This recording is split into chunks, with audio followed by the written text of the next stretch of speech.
আজ কিশলয় ছোটবেলার সাথীর তরফ থেকে পরবর্তী নিবেদন আমার এক বিশিষ্ট বন্ধু রোহন মণ্ডল রচিত রহস্য গল্প টিকটিকি। একটি বিশেষ চরিত্রে আমার মা স্বপ্না সেনগুপ্ত কণ্ঠ দিয়েছেন। শুরু হচ্ছে টিকটিকি। আমি জাস্ট বিশ্বাস করতে পারছি না যে পূর্ণেন্দুদার আমাদের মধ্যে নেই। কথাটা বলে কান্নায় ভেঙে পড়ে সুচরিতা। তার কোকড়ানো চুলগুলো দমকা বাতাসে উড়ে এসে লাগে কৌশিকের নাকে। দামাল বাতাসের সাথে রিতার চুলের শ্যাম্পুর গন্ধটা অন্যদিন কৌশিককে পাগল করে দেওয়ার জন্য যথেষ্ট ছিল, কিন্তু আজ বিষয়টা একটু আলাদা। তাই হাত দিয়ে সুচরিতার উড়ন্ত চুলগুলো নিজের মুখের ওপর থেকে সরিয়ে এসে বলল, ব্যাপারটা ভালো লাগছে না রে। কি হচ্ছে এসব? প্রথমে তানিশা, আর ঠিক তার এক সপ্তাহ পরে পূর্ণেন্দুদা, আর দুজনেই একইভাবে খুন হলো। সুচরিতা উত্তেজিত গলায় বলে ওঠে, ঠিকই বলেছিস। আমার কি মনে হয় জানিস, এই দুটো খুনের পিছনে যে বা যারা আছে তারা আলাদা নয়। আমারও তাই মনে হয়। আমি তো এটাই বুঝতে পারছি না যে তানিশা আর পূর্ণেন্দুদাকে কে খুন করলো আর কেনই বা করলো। আমারও একই প্রশ্ন। একটু চুপ করে থেকে কৌশিক বলে, তবে এটা ঠিক যে দুজনেই আমাদের গ্রুপের সদস্য। কি বলতে চাস তুই? না জেনে নিশ্চিতভাবে আমি কিছুই বলতে চাই না, তবে এটা একেবারে উড়িয়ে দেওয়া ঠিক হবে না। দুজনে কিছুক্ষণ চুপচাপ বসে থাকে। তারপর নীরবতা ভেঙে কৌশিক বলে, আজ আর বসতে ইচ্ছা করছে না, আজ ওঠা যাক। দুজনে হাত ধরে উঠে পড়ে, তারপর নদীর পাড় ছেড়ে মিশে যায় নগরের ব্যস্ত জীবনের কোলাহলের মধ্যে। কিন্তু ওরা কেউ খেয়াল করলো না, ঠিক যেখানে একটু আগে ওরা বসেছিল এখন সেখানে এসে দাঁড়িয়েছে একটা অস্পষ্ট ছায়া মূর্তি।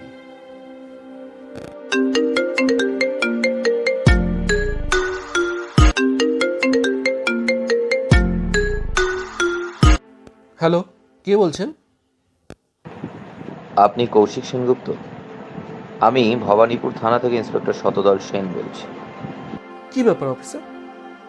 কৌশিকের কণ্ঠে উৎকণ্ঠা স্পষ্ট। সুচরিতা বিশ্বাস আপনার বান্ধবী তো? হ্যাঁ, কেন? কি হয়েছে সুচরিতার? উনি কাল রাতে ওনার ফ্ল্যাটে খুন হয়েছেন। আপনি এখনই একবার আসুন। হাত থেকে ফোনটা পড়ে গেল কৌশিকের। এ কি শুনছে ও? এও কি সম্ভব? সুচরিতা নেই, তার দীর্ঘ 10 বছরের সঙ্গী রীতা আর নেই। এরকম ভেঙে পড়িস না কৌশিক, যে গেছে সে তো আর ফিরে আসবে না। মনকে শক্ত কর কৌশিক। কথাগুলো বলে একটু থামলো দেবলীনা, কিন্তু যাকে উদ্দেশ্য করে কথাগুলো বলা তার মধ্যে কোনো ভাবান্তর দেখা গেল না। সুচরিতার মৃত্যুর পর আজ 3 দিন কেটে গেছে, এখনো পর্যন্ত নিজের বিধ্বস্ত অবস্থা থেকে বের হতে পারেনি কৌশিক। কাছের মানুষ হারানোর বেদনা তার জীবনকে ওলট পালট করে দিয়েছে, যেন দমকা এক ঘূর্ণিঝড় এসে তছনছ করে দিয়েছে তার সাজানো স্বপ্নকে। এই 3টে দিন কিভাবে কেটেছে তা কৌশিক নিজেও জানে না। কিরে, আমার কথা কানে যাচ্ছে না? বললাম না ভাতটুকু খেয়ে নিতে। আজ 3টে দিন তুই খাওয়া ঘুম সব ছেড়ে দিয়েছিস। এরকম করলে কি চলে? দেবলিনার কথা শেষ হতে না হতেই ঝড়ের বেগে ঘরে ঢুকলো অর্ঘ্য।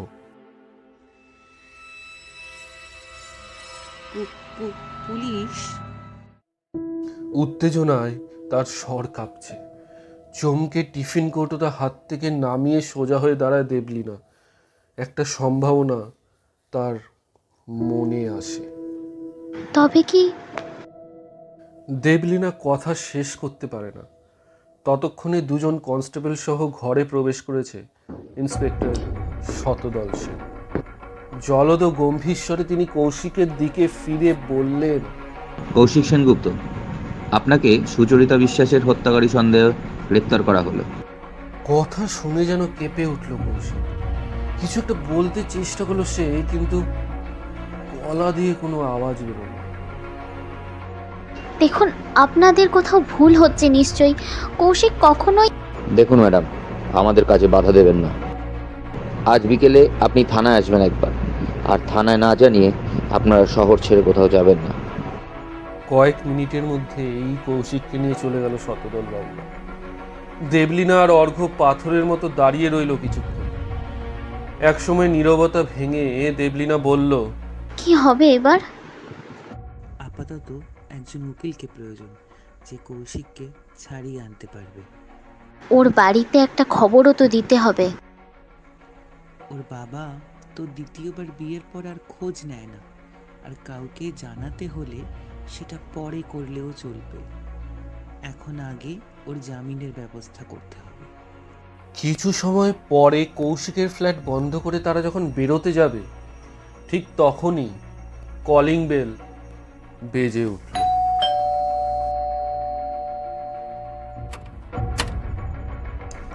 দরজা খুলে বেশ অবাক হয়ে গেল অর্ঘ্য।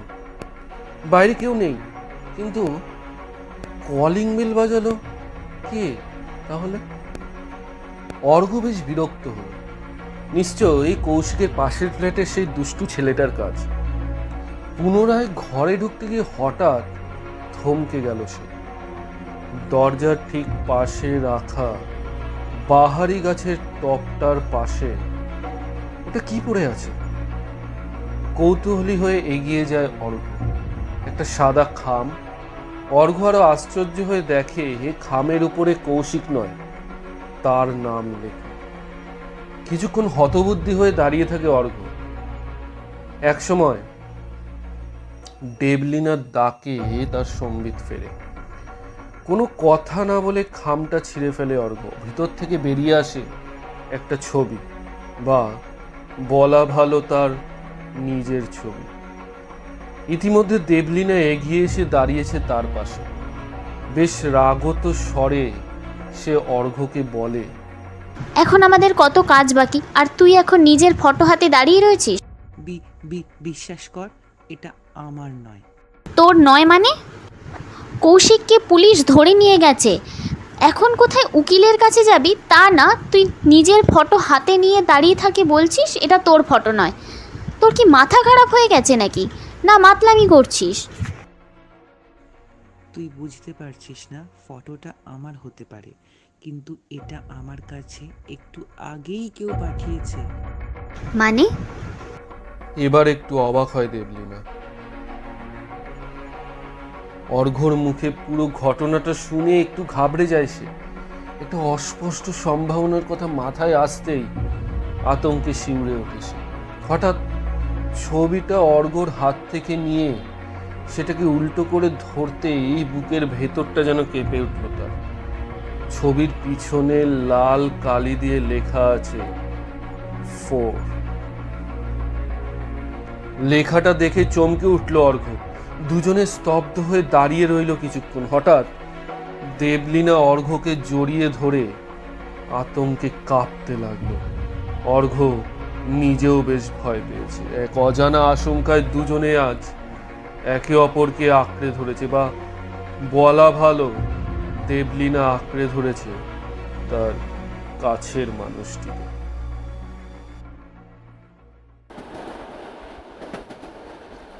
নিস্তব্ধ শীতের রাত্রের বুক চিরে দ্রুত গতিতে ছুটে চলেছে ট্রেনটা। প্রথম শ্রেণীর একটি কামরায় তখন চাপা হই হুল্লোড়ের আওয়াজ শোনা যাচ্ছে। একসময় কামরার একটি দরজা খুলে গেল। দুটি মেয়ের অস্পষ্ট ছায়ামূর্তি দরজার সামনে দাঁড়িয়ে আছে ও নিজেদের মধ্যে কথাবার্তা বলছে। আচমকা একটি মেয়ে চাপা চিৎকার করে উঠল, আর তারপরেই খোলা দরজা দিয়ে বাইরের অতলগ্রাসী অন্ধকারে হারিয়ে গেল। একটা আর্তনাদের সাথে ঘুমটা ভেঙে গেল আকাশের। বিছানায় উঠে বসে বেড সুইচ দিয়ে ঘরের লাইট জ্বালানো সে। অন্য দিনগুলোর মতো আজও বিছানা ঘামে ভিজে গেছে। ঘড়িতে তখন মোটে রাত 2:30 বাজে, অর্থাৎ বাকি রাতটা আজও তাকে জেগে কাটাতে হবে। কারণ এই স্বপ্ন দেখার পর আজ পর্যন্ত কোনোদিনও সে ঘুমাতে পারেনি। প্রায় 7 বছর ধরে এই স্বপ্ন তাকে তাড়া করে নিয়ে বেড়াচ্ছে। এই স্বপ্নকে বড় ভয় পায় কলকাতা শহরের বিখ্যাত তরুণ কার্ডিওলজিস্ট আকাশদীপ চৌধুরী। আজ রাতেও আর যে ঘুম হবে না তা ভালো করেই বুঝে গেছে আকাশ। তাই সময় কাটানোর জন্য পাশের টেবিল থেকে একটা মেডিকেল জার্নাল হাতে তুলে নেয় সে। তুই পাগল হলি রে বলি না? তুই কিছুক্ষণ আগে আমাকে বলছিলিস না যে কৌশিকের জন্য আমাদেরকেই সব করতে হবে, আর এখন তুই আমাকে এসব কথা বলছিস? অর্ঘ্যর কথাকে পাত্তা না দিয়ে দেবলীনা তার হাত দুটো চেপে ধরে, আর্দ্র গলায় বলে, তুই বুঝতে পারছিস না কেন? তখন পরিস্থিতি অন্যরকম ছিল, আর এখন এখন কি থেমে গেলি কেন বল? তুই অযথা চিন্তা করছিস কেউ আমার সাথে মজা করেছে। এটা একটা প্র্যাকটিক্যাল জোক ছাড়া কিছুই নয়। আর আমাকে কে মারতে চাইবে? কেনই বা মারতে চাইবে? কথাগুলো বেশ জোরের সাথেই বলল অর্ঘ্য। সে যেন দেবলীনাকে নয়, নিজেকেই বোঝাতে চাইছে সে যে এছাড়া অন্য কোনো সম্ভাবনার অস্তিত্বই নেই। দেবলীনা কিছু একটা বলতে চাইছিল, কিন্তু তাকে থামিয়ে দেয় অর্ঘ্য। ধীরে ধীরে একটা দীর্ঘ চুম্বনে তাকে আশ্বস্ত করে সে। তারপর ধীর পায়ে বেরিয়ে আসে ঘর ছেড়ে। হাতে এখন অনেক কাজ তার। শহর জুড়ে কুয়াশার চাদর, গায়ে সন্ধ্যা নামছে। অর্ঘ্যের বাইক দূরে মিলিয়ে যেতেই বারান্দায় দাঁড়িয়ে দেবলীনা ফিসফিসিয়ে বলে ওঠে, তুমি যতই আমার কথাকে উড়িয়ে দাও না কেন, আমি জানি আমার কথাই ঠিক। সে আসছে অর্ঘ্য, সে এগিয়ে আসছে তোমার দিকে। ভবানীপুর থানার ইন্টারোগেশন রুমে একটা চেয়ারে বসে আছে কৌশিক। সামনে বসে আছে দুজন। তাদের মধ্যে একজন রীতা বিশ্বাসের তদন্তকারী অফিসার শতদল সেন ও অন্যজন বালিগঞ্জ থানার ওসি সৌগত বসু। উপর মহলের নির্দেশে এই তদন্তের সাথে তাকে যুক্ত করা হয়েছে, কারণ তানিশা ও পূর্ণেন্দুর মৃত্যুর তদন্তকারী অফিসার ছিলেন তিনি। বেশ কয়েক ঘন্টা ধরে নানাভাবে জেরা করে গুরুত্বপূর্ণ কোনো তথ্যই পাননি দুজন। এক সময় ইন্টারোগেশন রুম থেকে বেরিয়ে দুজনে গিয়ে হাজির হলেন থানার সামনের একটা চায়ের দোকানে। চা খেতে খেতে সৌগতবাবু বললেন, বুঝলে শতদল, কেসটা যেন ক্রমে জট পাকিয়ে যাচ্ছে। প্রথমে 22শে নভেম্বর সোমবার খুন হলো বছর 28-এর সুন্দরী অবিবাহিতা তরুণী তানিশা মণ্ডল। ঠিক তার এক সপ্তাহের মাথায় 29শে নভেম্বর দ্বিতীয় খুন হলো। এবার মারা গেলেন তানিশার প্রেমিক পূর্ণেন্দু সরকার। এই দুজনকে একইভাবে খুন করা হয়েছে। তারপর আজ থেকে 3 দিন আগে 6ই ডিসেম্বর সে একইভাবে খুন হলেন রীতা বিশ্বাস। শতদল সেন বললেন, আমার মনে হয় স্যার এই পুরো কেসটা এক সূত্রে গাঁথা, এদের কয়েকজন বন্ধুর মধ্যে। খুব সম্ভবত তাই। সেই জন্য আমাদের ডিসেম্বরের 13 তারিখের মধ্যে খুনিকে ধরতেই হবে, আর একটাও খুন হতে দেওয়া যাবে না। শতদল সেনের অবাক মুখের দিকে তাকিয়ে সৌগত বসু একটু হেসে বললেন, তুমি বোধহয় অবাক হয়েছ আমি খুনিরা শব্দটি ব্যবহার করলাম না বলে। আসলে এই 3টে মার্ডার হিস্ট্রি দেখে আমার স্ত্রীর বিশ্বাস খুনি একজন, তবে সে কে তা আমরা জানি না। এই মুহূর্তে 2টো প্রশ্নের উত্তর পাওয়া খুব জরুরি।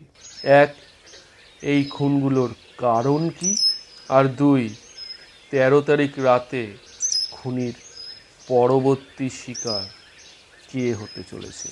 স্যার আমার মনে হয় খুনি এদের বন্ধুদেরই মধ্যেই একজন, আর এটা তো নিশ্চিত যে পরবর্তী টার্গেট এদের কোনো বন্ধুই হবে। নিঃস্ব চায়ের কাপটা ডাস্টবিনে ফেলে সৌগতবাবু বললেন, অত সহজ নয়। এই 3 জনের বয়স 28 থেকে 30-এর মধ্যে। এত বছরে এদের বন্ধু বা বন্ধু স্থানীয়দের সংখ্যা কি 2-5 জন হবে? ওভাবে দেখতে গেলে খড়ের গাদায় সূচ খোঁচার মতন দশা হবে। অবশ্য একটা অন্য দিকও আছে। শতদল, তুমি এক কাজ করো, মৃত তিনজনের বাড়ির লোক, স্কুল কলেজ থেকে শুরু করে তাদের অফিস, সব জায়গায় খোঁজ নিয়ে দেখো এই তিনজনের কমন ফ্রেন্ড কারা আছে। তাহলে আমাদের কাজ সহজ হয়ে যাবে। শতদলবাবু চলে যেতে উদ্যত হয়েও থামলেন। সৌগত বাবুর দিকে ফিরে বললেন, স্যার, আমার মনে হয় আমরা একটা অন্য সম্ভাবনাকে খেয়াল করছি না। তারপর একটু থেমে বলতে শুরু করলেন, দেখুন স্যার, প্রথমে তনিষা মণ্ডল অর্থাৎ প্রেমিকা, তারপর পূর্ণেন্দু সরকার অর্থাৎ প্রেমিক খুন হলো, আবার সুচরিতা বিশ্বাস অর্থাৎ প্রেমিকা। তাহলে sir next target Kaushik Sengupta হওয়া কি স্বাভাবিক নয়? হতে পারে, তোমার কথাই ঠিক।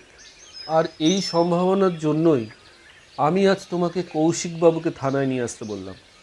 আপাতত উনি এখন পুলিশ কাস্টাডিতেই বেশি সেফ থাকবে। তবে এই থিওরি বেশ কিছু প্রশ্নের উত্তর যে দিচ্ছে না শতদল। ধরা যাক খুনির প্রেমিক প্রেমিকাদের উপরে রাগ আছে, সে তাদের কোনো কারণে খুন করতে চায়, কিন্তু বেছে বেছে এরা কেন? আর প্রত্যেককে বন্ধু হওয়াটা কি প্রয়োজন ছিল? তারপর খুনি প্রতিটা খুন এক সপ্তাহ পরে ঠিক সোমবার করে কেন? শতদলবাবু এত কিছু ভাবেননি, তাই অপ্রস্তুত মুখে বললেন, আচ্ছা স্যার, তাহলে আমি যাই, খোঁজর লাগিয়ে দেখি কি খবর পাওয়া যায়। সৌগতবাবু আনমনে একটা সিগারেট ধরিয়ে কিছু একটা গভীর চিন্তায় ডুবে গেলেন। সবে সকালের ব্রেকফাস্ট খেতে বসেছে আকাশ। কফিতে চুমুক দিয়ে টেলিগ্রাফের প্রথম পাতায় চোখ রাখতেই উত্তেজনায় হাত থেকে প্রায় পড়ে যাচ্ছিল কফি। ব্যস্ততার কারণে প্রতিদিন কাগজ পড়বার সময় হয় না তার। ফলে কলকাতার বুকে একই পদ্ধতিতে প্রতি সোমবার রাতে ঘটে যাওয়া 3টি রহস্যজনক খুনের কথা সে জানতো না, কিংবা কাজের ফাঁকে কখনো শুনে থাকলেও গুরুত্ব দেয়নি। কিন্তু কাগজের প্রথম পাতায় কৌশিকের গ্রেপ্তার হওয়ার খবর সহ নিহত 3 জনের ছবি দেখে প্রথমে কিংকর্তব্য বিমূঢ় হয়ে পড়ে আকাশ। ক্রমে একটা আতঙ্ক এসে প্রবলভাবে চেপে বসে তার গোটা শরীর জুড়ে। এই 4 জন যে তার চেনা, ভীষণ রকম চেনা।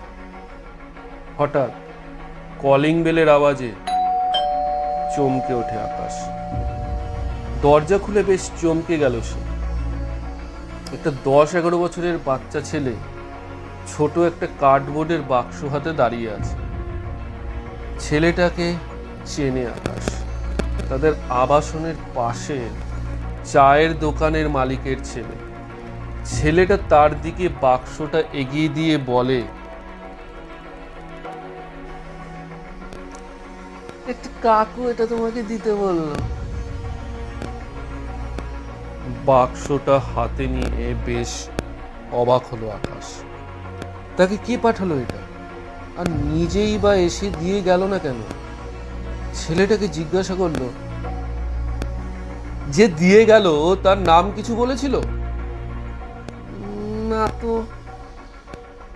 ছেলেটা দুদিকে মাথা নাড়ল। আমি নিচে খেলছিলাম, এমন সময় কাকুটা বাইকে করে এসে আমার পাশে দাঁড়ালো, আমাকে ডেকে বললো যে এটা যেন তোমাকে পৌঁছে দিয়ে আসে, এই জন্য একটা ক্যাডবেরিও তো দিল। আকাশ আর কিছু না বলে ছেলেটার হাতে চকলেট খাওয়ার জন্য 20 টাকা দিয়ে বাক্সটা নিয়ে ডাইনিং রুমে এলো। তারপর বাক্সটা খুলতে শুরু করল। বেশ হালকা বাক্স। আকাশের সন্দেহ হতে লাগলো যে এর মধ্যে আদৌ কিছু আছে কিনা। বাস্তবিকই বাক্সটা খুলতেই প্রথমে তার মনে হলো বাক্সটা খালি, কিন্তু বাক্সের মধ্যে ভালো করে দেখতেই আতঙ্কে তার সমস্ত শরীর কাঁপতে লাগলো। ছোটবেলা থেকে সাহস হিসেবে পরিচিত কার্ডিওলজিস্ট আকাশদীপ চৌধুরী আজ প্রচণ্ড ভয় পেয়েছে।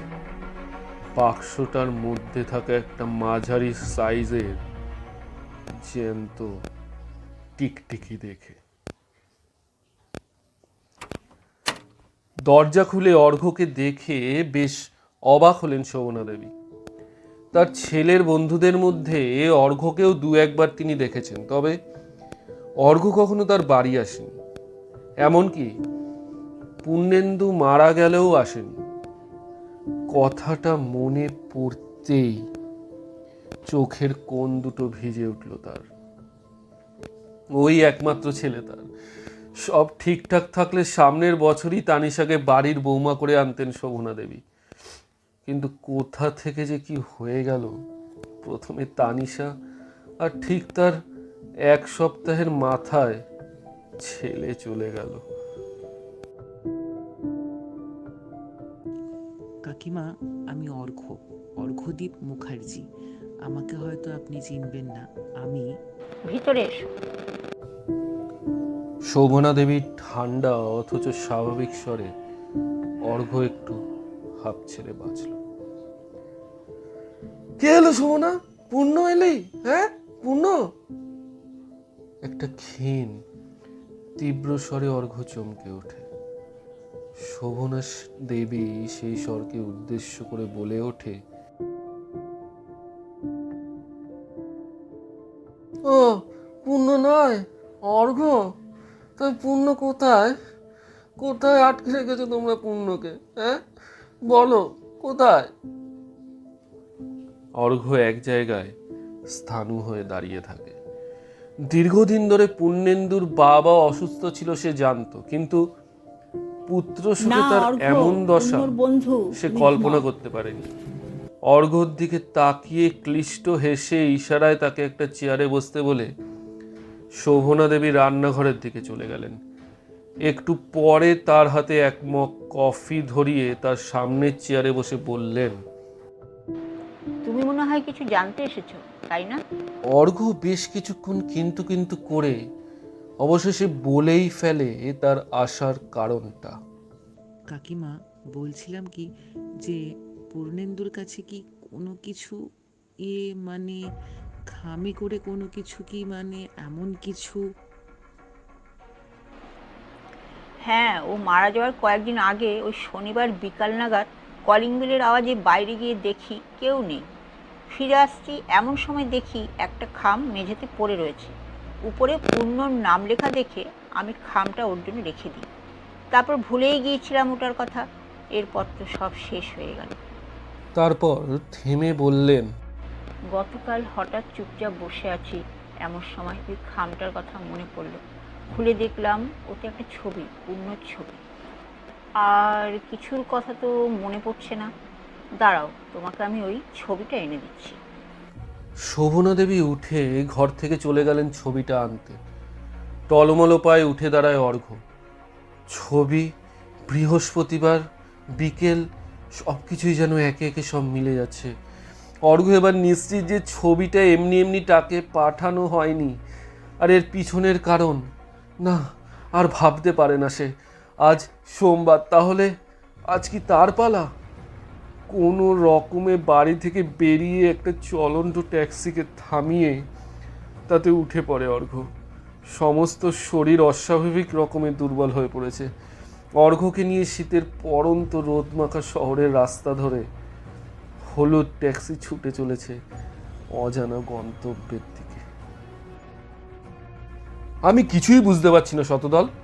এখনো কোনো লিডই আমরা পেলাম না, যাতে অন্তত বুঝতে পারবো যে আর মাত্র কয়েক ঘন্টা পরে খুনির সম্ভাব্য শিকার কে। চিন্তা করবেন না স্যার, এখনো হাতে কয়েক ঘন্টা সময় আছে। কথাটা বললেও শতদলবাবু জানে যে এখন তাদের সামনে কোনো পথই নেই। মৃত তিনজনের বন্ধু বান্ধবীদের মধ্যে যারা কলকাতায় আছে তাদের প্রত্যেকের বাড়ির সামনে সাদা পোশাকে পুলিশ থাকবে আজ সারা রাত, কিন্তু এই ব্যবস্থা খুনিকে কতটা আটকাতে পারবে বা আদৌ পারবে কিনা তা নিয়ে দুজনেরই সন্দেহ আছে। এদিকে উপর মহলের চাপ বাড়ছে। অলরেডি মিডিয়া এটাকে সিরিয়াল কিলিংয়ের ঘটনা বলে প্রচার করছে। এরপর আরও একটা খুন হলে পুলিশের ব্যর্থতা নিয়ে প্রশ্ন উঠবে। হঠাৎ সত্তল বাবুকে একজন কনস্টেবল এসে জানালো, স্যার, একজন মহিলা আপনার সাথে দেখা করতে চাইছে।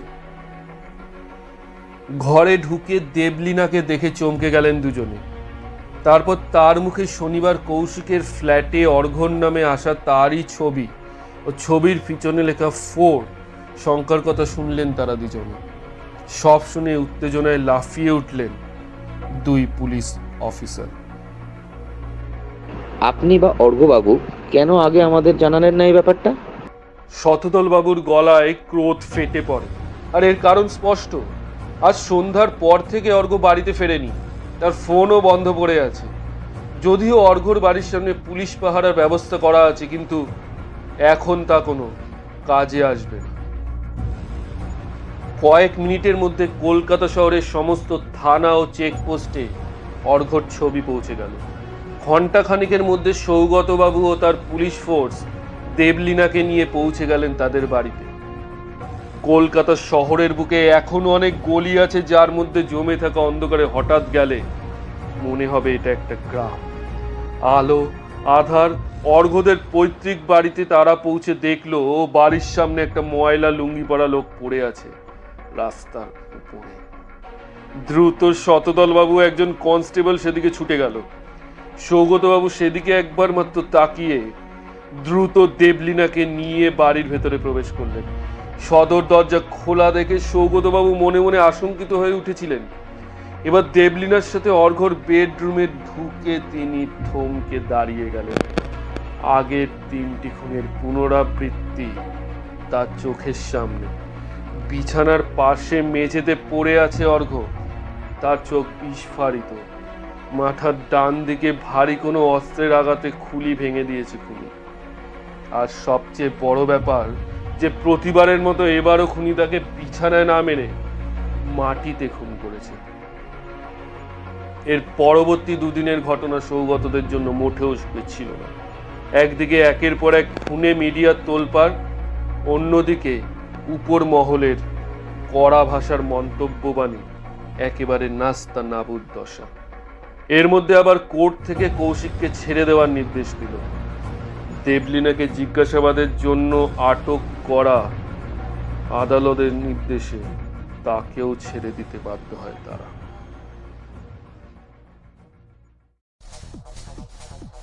পার্ক স্ট্রিটের একটা পানশালায় বসে আছে কৌশিক ও আকাশ। আজ প্রায় 6 বছর পরে দুই বন্ধু আবার একসাথে হয়েছে। একসময় দুজনে ছিল যাকে বলে হরিহর আত্মা, কিন্তু 6 বছর আগে এই কাউন্টারে বসেই দুজনে মদ্যপান করার সময় তুচ্ছ কারণে ঝগড়া এবং ক্রমে তা মারামারির পর্যায়ে যায়। তারপর থেকে দুজনের কেউই কারোর নাম পর্যন্ত মুখে আনতে চাইতো না। আজ দুপুরে আকাশের ফোন পেয়ে প্রথমে ফোন ধরেনি কৌশিক। শুকনো সমবেদনা শোনার কোনো ইচ্ছাই ছিল না, কিন্তু বারংবার ফোন করতে থাকায় বাধ্য হয়ে ফোনটা রিসিভ করেছে। তখনই আকাশ ওকে জানায় ওর সঙ্গে নাকি জরুরি দরকার। কিছুটা কৌতূহলের বশেই তাই আজ এখানে আসতে রাজি হয়েছে, কিন্তু এখানে এসে সব শুনে তার হাত পা ঠান্ডা হয়ে আসে। কৌশিক বুঝতে পারছে যে অতীতের একটা ভুল আজ কেড়ে নিয়েছে 4 জীবন। আর শুধু তাই নয়, বাকি বন্ধুদের এমনকি তার ও বাকিদের জন্য হয়তো অপেক্ষা করছে একই নিয়তি। অন্যদিকে নীরবে হুইস্কি খেয়ে চলেছে আকাশ। কয়েকদিন ধরে মৃত্যু ভয় আর অনিদ্রা তাকে পুরোপুরি বিধ্বস্ত করে দিয়েছে। একটা সিগারেট ধরিয়ে আকাশ প্রশ্ন করলো, এখন তাহলে উপায়? কৌশিক মুখ তুলে তার দিকে তাকিয়ে ফ্যাকাশে হাসি হাসল। সেটাই তো বুঝতে পারছি না রে।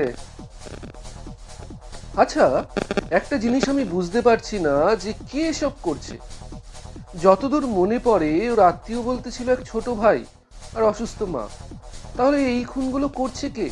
ওর ভাই হতে পারে, অন্য কেউ হতে পারে। আমার মনে হয় পুলিশকে সব জানানো উচিত। পাগল হয়েছিস? আকাশ আটকে উঠল। ওতে আরো আমরা ফেসে যাব। যেটা ঘটেছিল সেটা একটা অ্যাক্সিডেন্ট ছাড়া আর কিচ্ছু নয়।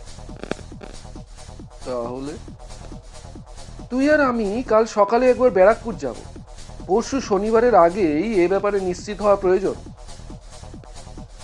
দুজনে বিল মিটিয়ে বাইরে রাস্তায় বেরিয়ে এলো, কিন্তু দুজনের কেউই খেয়াল করলো না যে তাদের থেকে কিছুটা দূরে দাঁড়িয়ে একটা অস্পষ্ট ছায়ামূর্তি এক দৃষ্টে তাদের দিকে তাকিয়ে আছে।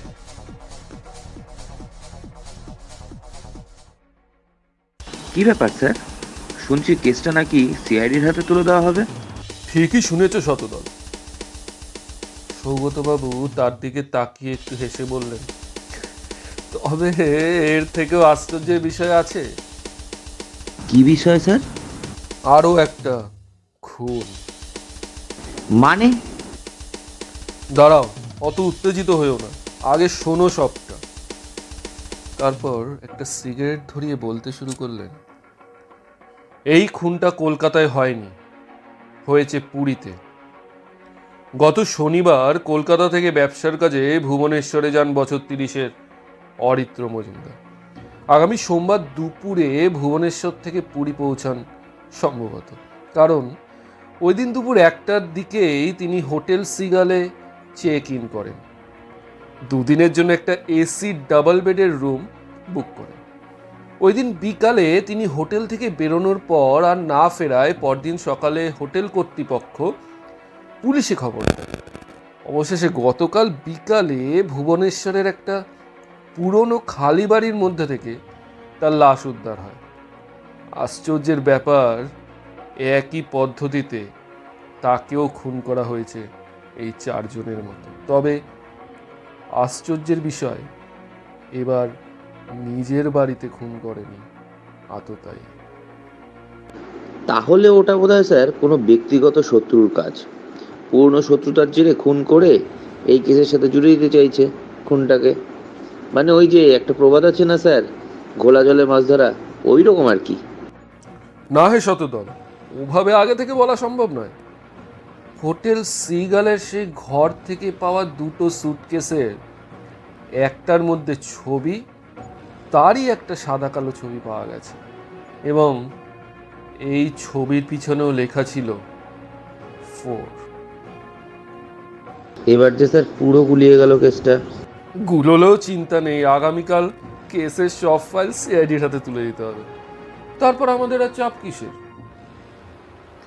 সৌগতবাবু ফ্যাকাশে হাসি আসলেন।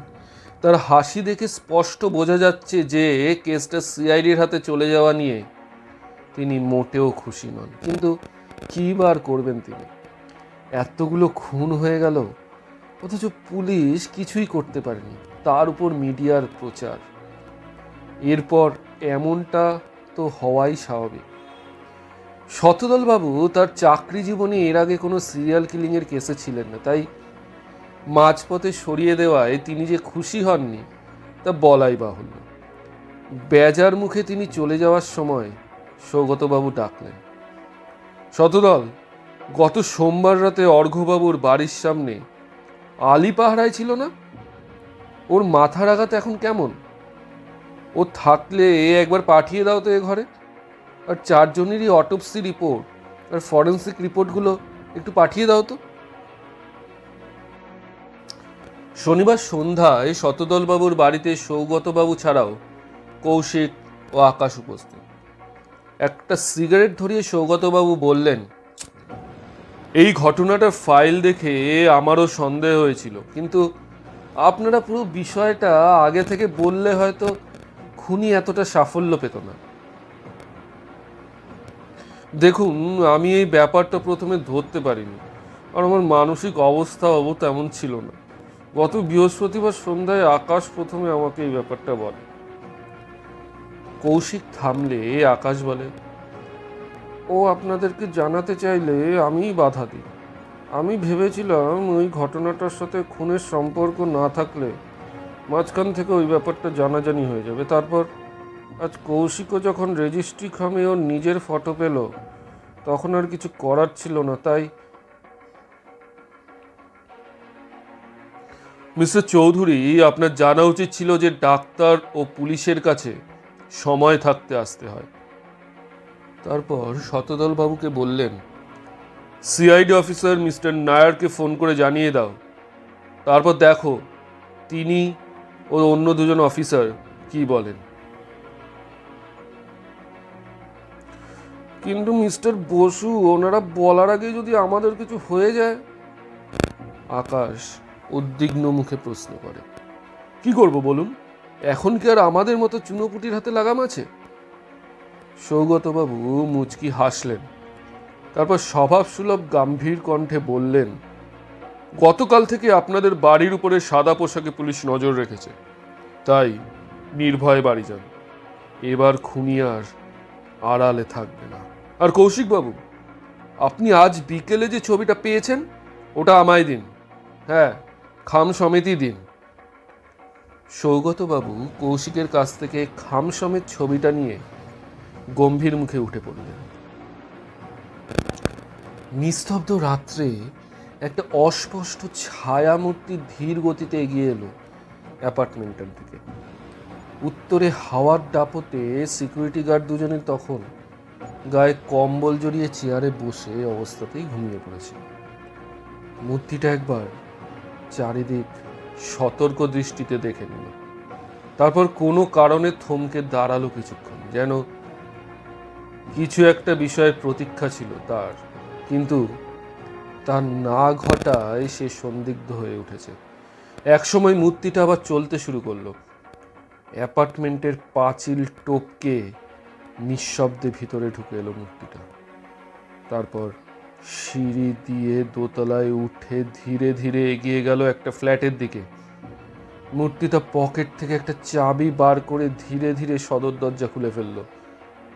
ভিতরে ঢুকবার আগে আরো একবার চারিদিক সতর্ক দৃষ্টিতে দেখে নিল।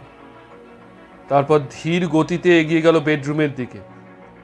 মূর্তিটার ডান হাতে কোনো একটা বস্তু শক্ত করে ধরে বেডরুমে ঢুকতেই আচমকা ঘরের লাইট জ্বলে উঠল। তারপরে ঘরের অন্য প্রান্ত থেকে সিআইডি অফিসার মিস্টার নায়ারের গম্ভীর কণ্ঠস্বর ভেসে এলো, সমাদীপ সেন, তোমার হাতের পাথরটা ফেলে দাও। কোনো চালাকি করবার চেষ্টা করো না, তাহলে 4-4টে রিভলভারের গুলি তোমার মাথার খুলি উড়িয়ে দেবে। বছর 20 যুবকটি ক্রুদ্ধ দৃষ্টিতে দেখল ঘরের মধ্যে মিস্টার নায়ার ছাড়াও ইন্সপেক্টর শতদল সেন, ওসি সৌগত বসু ও আরও একজন তার দিকে রিভলভার তাক করে আছে। ধীরে ধীরে হাত থেকে পাথরটা পড়ে গেল সৌমদীপের। ঘরের এক কোণায় বজ্রাহতের মতো দাঁড়িয়ে থাকা কৌশিকের দিকে তাকিয়ে হিসিয়ে বলল, ওর কপাল ভালো বলে তুই শালা আজকে বেঁচে গেলি, নয়তো ওই 4টির মতো আজ তোর মুন্ড ঘুরিয়ে দিতাম শালা শুয়োরের বাচ্চা। তার কথা শেষ হতেই মিস্টার নায়ার সপাটে এক চর কষালেন ছেলেটার মুখে। এরই মধ্যে হ্যান্ডকাফ নিয়ে দুজন কনস্টেবল হাজির হয়েছে। মিস্টার নায়ারের নির্দেশে শতদলবাবু এবং অন্য ব্যক্তিটি বন্দি সৌম্যদীপকে নিয়ে চলে গেল। তবে যাওয়ার আগে মিস্টার নায়ারের দিকে তাকিয়ে অদ্ভুত ব্যঙ্গের হাসি হেসে বলল, আমার গ্রেফতার করলে এই জানোয়ারের বাচ্চাটুকুকে তুমি বাঁচাতে পারবে ভাবছো অফিসার? ভুল ভুল, আমার দিদির মৃত্যুর জন্য দায়ী এরা। এদের মৃত্যু নিশ্চিত, তোমরা 1000 চেষ্টা করেও আটকাতে পারবে না।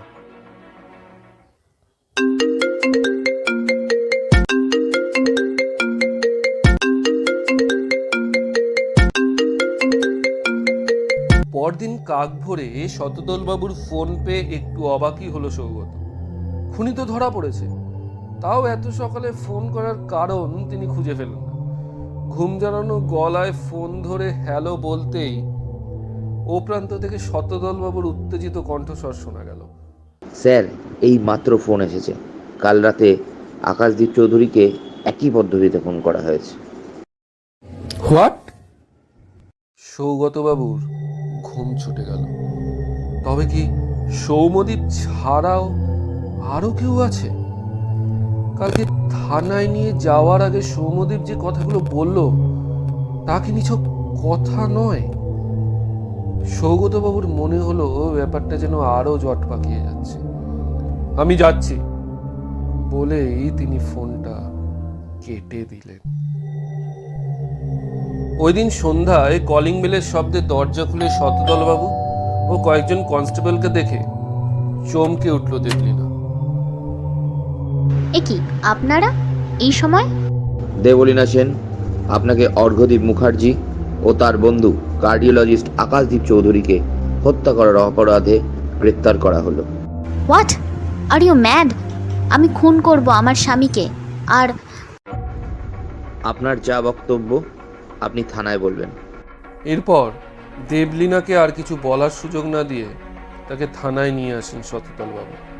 তার বাড়ি সার্চ করে আগের রাত্রে সৌম্যদীপের হাতে থাকা পাথরটার মতো আরও একটি পাথর পাওয়া যায়। পরদিন সন্ধ্যায় CID officer mister Nair, inspector Satadal Sen ও আরও দুজন অফিসার সৌগতবাবুকে সবটা খুলে বলতে অনুরোধ করায় সৌগতবাবু বলতে শুরু করেন।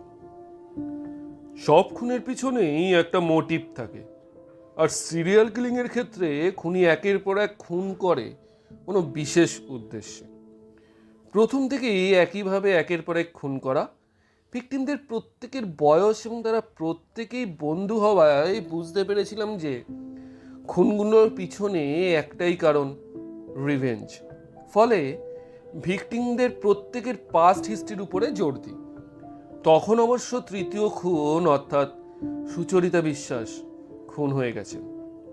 এই সময় একটা ব্যাপার খেয়াল করি যে আজ থেকে 7 বছর আগে একটা কেসে এদের নাম জড়িয়েছিল।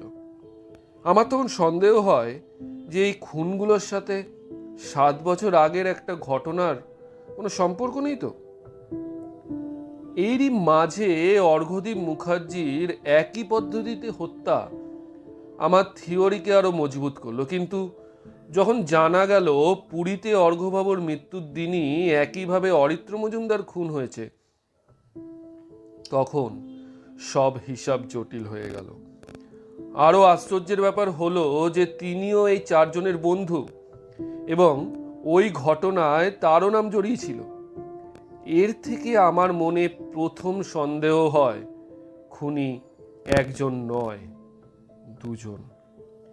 এখানেই ব্যাপারটা আরো জটিল হয়ে যায়। ততদিনে খুনি হিসেবে মৃত উপাসনা ভট্টাচার্যের ভাই সৌম্যদীপ ভট্টাচার্যকে সন্দেহ করছিলাম। এখন তিনি যদি প্রথম খুনি হন, তবে দ্বিতীয় খুনিকে? গত পরশু কৌশিকবাবুর ফ্ল্যাটে সৌম্যদীপ ভট্টাচার্যকে গ্রেপ্তারের পর ভেবেছিলাম হয়তো অন্য কোনো কারণে কেউ অরিত্র মজুমদারকে একই পদ্ধতিতে খুন করেছে, পুলিশকে যাতে এটাও সিরিয়াল কিলারের খুন বলে পুলিশ তাকে সন্দেহ না করে। কিন্তু গতকাল আকাশদীপ চৌধুরীর খুনের খবরটা শুনেই এই দ্বিতীয় একজন কিলারও যে আছে সেটা বুঝতে পারি। তারপর গতকাল দুপুরে অর্ঘ্যদীপ মুখার্জির অটোপসি রিপোর্টটা আরও একবার দেখতে গিয়ে একটা ব্যাপার নজরে পড়ে। আগের 3টে খুনের সঙ্গে এই খুনের যেমন মিল আছে, তেমনি একটা ছোট্ট অমিলও আছে, এবং এই অমিলটা হলো মার্ডার ওয়েপনে। অর্ঘ্যদীপ মুখার্জিকে যে পাথর দিয়ে আঘাত করে খুন করা হয়েছে সেটা আগের 3টে খুনে ব্যবহৃত পাথরটার তুলনায় আকারে কিছু ছোট এবং ছুচালো প্রকৃতির, এবং এই ক্ষেত্রে খুনিকে পাথর দিয়ে তুলনায় বেশিবার আঘাত করা হয়েছে বলে মনে হলো। ফরেন্সিক রিপোর্টে জানা গেল এক্ষেত্রে খুনির হাইট কিছুটা কম। আগের 3টি খুন কোনো পুরুষের দ্বারা হয়েছে বলে অনুমান করলেও এই ক্ষেত্রে খুনি সম্ভবত একজন নারী বলে ফরেন্সিক বিশেষজ্ঞ মিস্টার সাহা জানালেন। তিনি আরও জানালেন অর্ঘ্যদীপ মুখার্জির মৃত্যুর সাথে আকাশদীপ চৌধুরীর মৃত্যুর আশ্চর্য মিল। ব্যাস, তারপর 2 2 4 করলাম। সৌগতবাবু থামলেন। মিস্টার নায়ার প্রশ্ন করল, কিন্তু আপনি দেবলীনা সেনকে সন্দেহ করলেন কখন? প্রথম সন্দেহ হয় গতকাল দুপুরে অর্ঘ্যদীপ মুখার্জির অটোপসি রিপোর্ট পরীক্ষা করার সময়। তারপর আমার ইনফর্মার খবর দেয় যে 8 বছর আগে মৃত উপাসনা ভট্টাচার্য দেবলীনা সেনের মাস্তুতো বোন। এই খবরটা বোধহয় দেবলীনা কাউকেই জানায়নি, এবং আমার স্থির বিশ্বাস অনেক আগে থেকেই দেবলীনা আর সৌম্যদীপ এই প্ল্যানটা করেছিল, আর অর্ঘ্যর সাথে তার প্রেমটা নেহাত প্রয়োজনের স্বার্থে। 8 বছর আগের একটা রাত, আকাশদীপ চৌধুরী, অরিত্র মজুমদার, অর্ঘ্যদীপ মুখার্জি, পূর্ণেন্দু সরকার ও কৌশিক সেনগুপ্ত, এই 5টা বছর 21-22-এর তরুণ, এবং সুচরিতা বিশ্বাস, তানিশা মণ্ডল এবং উপাসনা ভট্টাচার্য, এই 3 তরুণী একসাথে মুর্শিদাবাদ বেড়াতে যাচ্ছিল লালগোলা প্যাসেঞ্জার ট্রেনে। এদের মধ্যে উপাসনা ভট্টাচার্যের যে টিকটিকির ভয় আছে তা কিছুক্ষণ আগেই সবাই কথায় কথায় জানতে পেরেছে। হঠাৎ ট্রেনের মধ্যে একটা টিকটিকির বাচ্চা দেখতে পেয়েই আকাশের মাথায় ছেলে মানুষই বুদ্ধি খেলে গেল। সুচরিতার উপাসনা গরমের জন্য খোলা দরজার সামনে দাঁড়িয়ে গল্প করছিল। এমন সময় ধীরে ধীরে উপাসনার পাশে গিয়ে দাঁড়ায় আকাশ। তারপর আচমকা তার পায়ে সেই টিকটিকির বাচ্চা ছেড়ে দিতেই প্রবল আতঙ্কে টাল সামলাতে না পেরে খোলা দরজা দিয়ে নিচে পড়ে যায় উপাসনা। চলন্ত এক্সপ্রেস ট্রেন থেকে পড়ে রেল লাইনের ধারে ছড়িয়ে থাকা পাথরের আঘাতে তার মাথার ডান দিকের খুলি ভেঙে যায়। হতভম্ব বাকিরা দ্রুত গতিতে ছুটে চলা ট্রেন থামিয়ে যখন ওখানে পৌঁছায় তখন উপাসনা মারা গেছে। উপাসনার মার বছর 12 ভাই ছাড়া কেউ ছিল না, আর তাছাড়া তারা ছিল বেশ গরিব। ফলে পুলিশ কেস হলে আকাশের বাবা টাকা দিয়ে কেস ক্লোজ করে দেয়। তবে মৃত উপাসনা ভট্টাচার্যের 12 বছরের ভাই দিদির মৃত্যুর বদলা নিতে 8 বছর পরে যে একের পর এক খুন করবে তা বোধহয় সেদিনই ঠিক হয়ে গিয়েছিল, যখন কলকাতা শহরের নামকরা ব্যবসায়ী মৃগাঙ্ক চৌধুরী সেই বছর 12 ছেলেটার হাতে একটা নোটের বান্ডিল দিয়ে বলেছিল যে টাকাগুলো তার দিদির মৃত্যুর ক্ষতিপূরণ। শুরু হচ্ছে মিসেস কুমুদিনী চৌধুরী।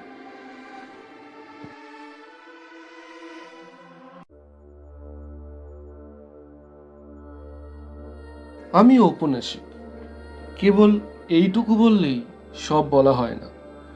আমি উপন্যাস লিখে টাকা রোজগার করি, অর্থাৎ আমি যদি উপন্যাস না লিখি তাহলে আমার পেটও চলবে না। অর্থাৎ উপন্যাস লেখা হচ্ছে আমার পেশা। কিন্তু এ পেশা বুঝে আর চলে না।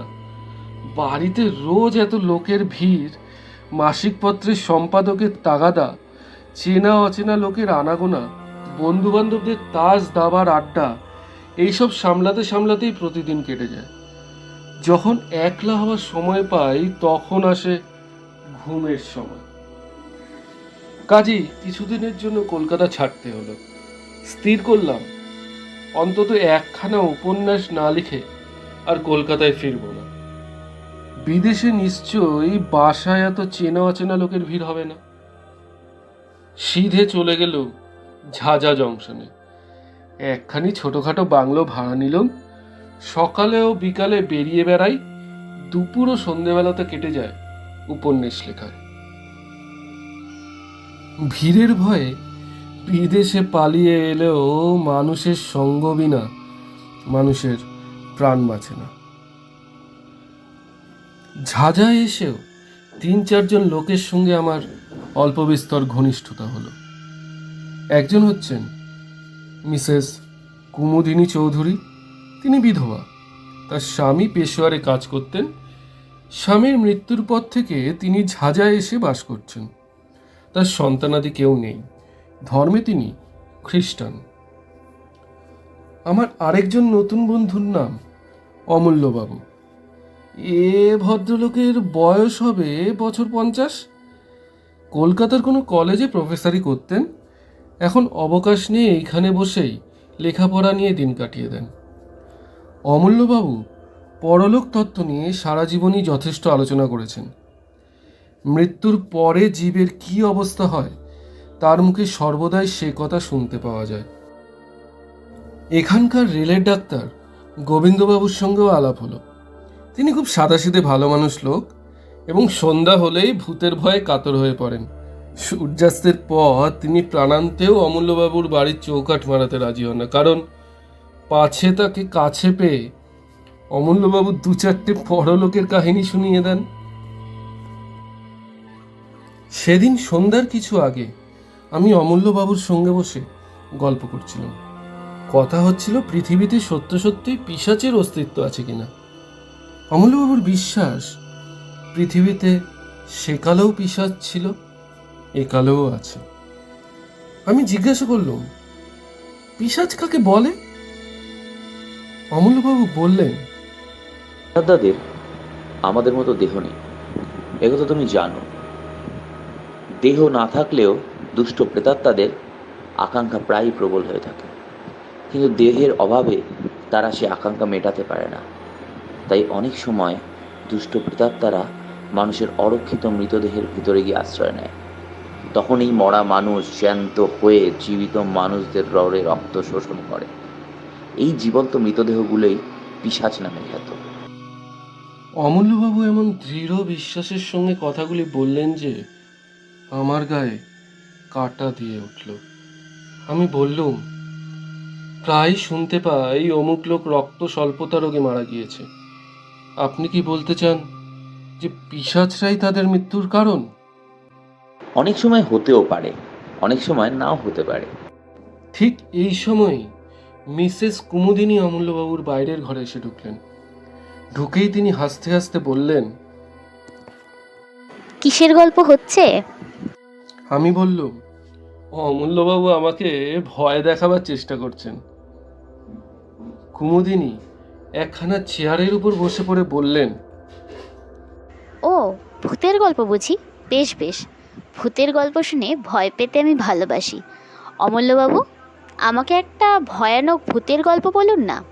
ভয়ানক ভূত কাকে বলে আমি তো জানি না, তবে আজ আমি পিশাচের গল্প করছিলাম বটে। কুমুদিনী খানিকক্ষণ নীরবে অমূল্যবাবুর মুখের পানে তাকিয়ে রইলেন। তারপর ধীরে ধীরে বললেন, আচ্ছা অমূল্যবাবু, পিশাচের কথা আপনি সত্যি বিশ্বাস করেন কি? সত্যি বিশ্বাস করি। খালি তাই নয়, আমার ধারণা সম্প্রতি এই ঝাঝাতেই বোধহয় পিশাচের উপদ্রব শুরু হয়েছে। আমি সচমকে অমূল্যবাবুর মুখের দিকে মুখ তুলে তাকালাম। কুমুদিনীরও মুখ ভয়ে ম্লান হয়ে গেল, কিন্তু সে ভাবটা সামলে নিয়ে তিনি বললেন, আপনার এমন গাঁজাখুরি ধারণার কারণ কি শুনি? সম্প্রতি এখানে রক্ত স্বল্পতা রোগে মৃত্যুর হার বড় বেড়ে উঠেছে। এর কোনো যুক্তিসঙ্গত কারণ খুঁজে পাওয়া যায় না। কুমুদিনী উচ্চস্বরে হাসতে হাসতে উঠে দাঁড়িয়ে বললেন, বেশ তো অমূল্যবাবু, আপনি তাহলে একটা পিশাচকে বন্দি করার ব্যবস্থা করুন না। সেই চেষ্টাই করব। ভূত না মানলেও ভূতের ভয় যে ছাড়ে না, অমূল্যবাবুর ওখান থেকে সেদিন আস্তে আস্তে সে প্রমাণটা ভালো করেই পেলুম। সন্ধ্যার অন্ধকারের ভিতর দিয়ে ফিরতে ফিরতে প্রত্যেক আনাচে কানাচে মনে হতে লাগলো যেন সত্য সত্যই কোনো জীবন্ত মৃতদেহ আমার দিকে লক্ষ্য স্থির করে নীরবে দাঁড়িয়ে আছে। অমূল্যবাবু প্রতিদিন সকালে আমার বাসায় এসে চা পান করতেন। সেদিন সকালেও বাংলোর বারান্দায় বসে আমরা দুজনে চা পান করছি। এমন সময় দেখলুম সামনের পথ দিয়ে ডাক্তার গোবিন্দবাবু কোথায় যাচ্ছেন। আমি চেঁচিয়ে তাকে এক পেয়ালা চা পান করবার জন্য আহ্বান করলাম। গোবিন্দবাবু কাছে এসে বললেন, আচ্ছা, চা পান করতে আমি রাজি আছি, কিন্তু ভায়া শিগগিরই, আমার একটুও দেরি করবার সময় নেই। আমি বললুম, কেন, আপনারা তো তাড়াতাড়ি কিসের? গোবিন্দবাবু বললেন, মিসেস কুমুদিনী চৌধুরীর মালির ছেলের বাড়ি অসুখ, বোধহয় বাঁচবে না। কি অসুখ? রক্ত স্বল্পতা, অর্থাৎ অ্যানিমিয়া। অমূল্যবাবু চা পান করতে করতে হঠাৎ পেয়ালাটা টেবিলের উপর নামিয়ে রেখে বললেন, ডাক্তার, ঝাঁঝায় এত অ্যানিমিয়ার বাড়াবাড়ির কারণ কি বলতে পারো? না, কিন্তু এই রোগের এতটা বরাবরই দেখে আমি অত্যন্ত আশ্চর্য হয়ে গেছি। অমূল্যবাবু চেয়ার ছেড়ে উঠে দাঁড়িয়ে বললেন, মিসেস কুমুদিনী চৌধুরীর মালিক ছেলেকে আমি জানি। তার নাম গদাধর। সে রোজ আমাকে ফুল দিয়ে যায়। 3 দিন আগেও তাকে আমি দেখেছি। জোয়ান সমর্থ ছেলে। আর তুমি বলছো ডাক্তার এর মধ্যেই তার অবস্থা খারাপ হয়ে পড়েছে? অ্যানিমিয়া রোগে এত তাড়াতাড়ি কারুর অবস্থা খারাপ হয় না। চলো ডাক্তার, তোমার সঙ্গে আমরাও গিয়ে গদাধরকে একবার দেখে আসি। আমার বাংলো থেকে মিসেস চৌধুরীর বাংলো যেতে 4-5 মিনিটের বেশি সময় লাগে না। মিসেস চৌধুরীর বাগানের এক কোণে মালির ঘর। আমরা সকলে গিয়ে সেখানে উপস্থিত হলাম। ঘরের ভিতরে একপাশে বুড়ো মালি মাথায় হাত দিয়ে ম্লান মুখে বসে আছে। গদাধর শুয়ে আছে একখানা চৌকির ওপরে। তার মুখ এমন বিবর্ণ রক্তশূন্য যে দেখলেই মনে হয় মৃত্যুর আর বেশি দেরি নেই। ডাক্তারবাবু তাকে পরীক্ষা করে চুপি চুপি আমাদের বললেন, আজকের রাতটা বোধহয় কাটবে না। অমূল্যবাবু গদাধরের পাশে গিয়ে বসলেন। তারপর রোগীর গায়ের কাপড়টা খুলে তীক্ষ্ণ দৃষ্টিতে কি দেখতে লাগলেন। খানিকক্ষণ পরে গদাধরের গলা ও বুকের মাঝখানে একটা জায়গার দিকে অঙ্গুলি নির্দেশ করে বললেন, ডাক্তার, এটা কিসের দাগ? গোবিন্দবাবু বললেন, ওটা ক্ষত চিহ্ন বলে মনে হচ্ছে। যা নোংরা ঘর, ইঁদুর টিঁদুর কামড়েছে বোধ হয়। অমূল্যবাবু গদাধরের বাপকে ডেকে জিজ্ঞাসা করলেন, তোমার ছেলেকে সেবা করে কে? বুড়ো মালি বলল, বাবু গিন্নিমা গদাধরকে বড় ভালোবাসেন, ঠিক নিজের ছেলের মতন। ওকে দেখাশুনো করেন তিনি। ওর জন্য দিনে তার বিশ্রাম নেই, রাতে তার ঘুম নেই। অমূল্যবাবু উঠে দাঁড়িয়ে দৃঢ় স্বরে বলে, রোগীর ভালো রকম যত্ন হচ্ছে না। গদাধরকে আমি আমার বাড়িতে নিয়ে যাব। ডাক্তার, তোমার রেলের 2-4 জন কুলিকে ডাকো। গদাধরকে তারা এখনই আমার বাড়িতে নিয়ে চলুক।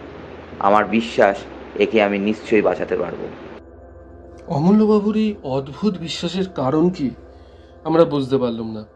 রোগ হয়েছে রোগীর দেহে, এ বাড়ি থেকে ও বাড়ি নিয়ে গেলে তার কি উপকার হতে পারে? যাক, কথা মতোই কাজ করা হলো। গদাধরকে যখন বাগানের ভেতর দিয়ে নিয়ে যাওয়া হচ্ছে, সেই সময় মিসেস কুমুদিনী তার বাংলোর বারান্দায় দাঁড়িয়েছিলেন। আমাদের দেখে নেমে এসে তিনি বিস্মিত স্বরে বললেন, এ কি ব্যাপার? গদাধরকে কোথায় নিয়ে যাওয়া হচ্ছে? আমার বাড়িতে। এখানে ওর ঠিক মতো সেবা আর চিকিৎসা হচ্ছে না। কুমুদিনীর 2 চোখে একটা ক্রোধের ভাব ফুটে উঠেই আবার মিলিয়ে গেল। ধীরে ধীরে তিনি বললেন, বেশ, আপনারা যা ভালো বোঝেন করুন।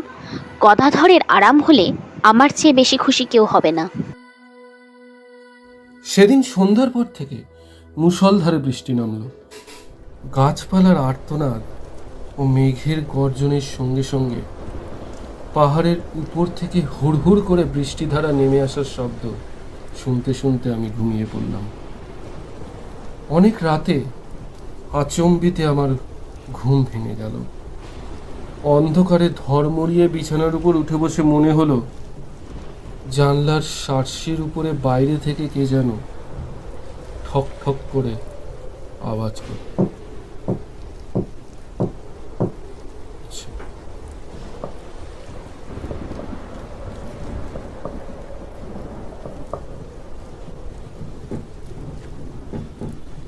প্রথমটা ভাবলুম আমারই মনের ভুল। বাইরে তখনও সমান্তরে বৃষ্টি ঝরছে, বাজ ডাকছে ও ঝড় হৈ হৈ করছে। এমন দুর্যোগে সার্সির উপরে করাঘাত করতে আসবে কে? হয়তো ঝোড়ো হাওয়া ঘরের ভিতরে ঢুকতে চায়। আবার বিছানার উপর শুয়ে পড়লাম, কিন্তু সঙ্গে সঙ্গে তখনই সার্সির উপরে আবার শব্দ হলো।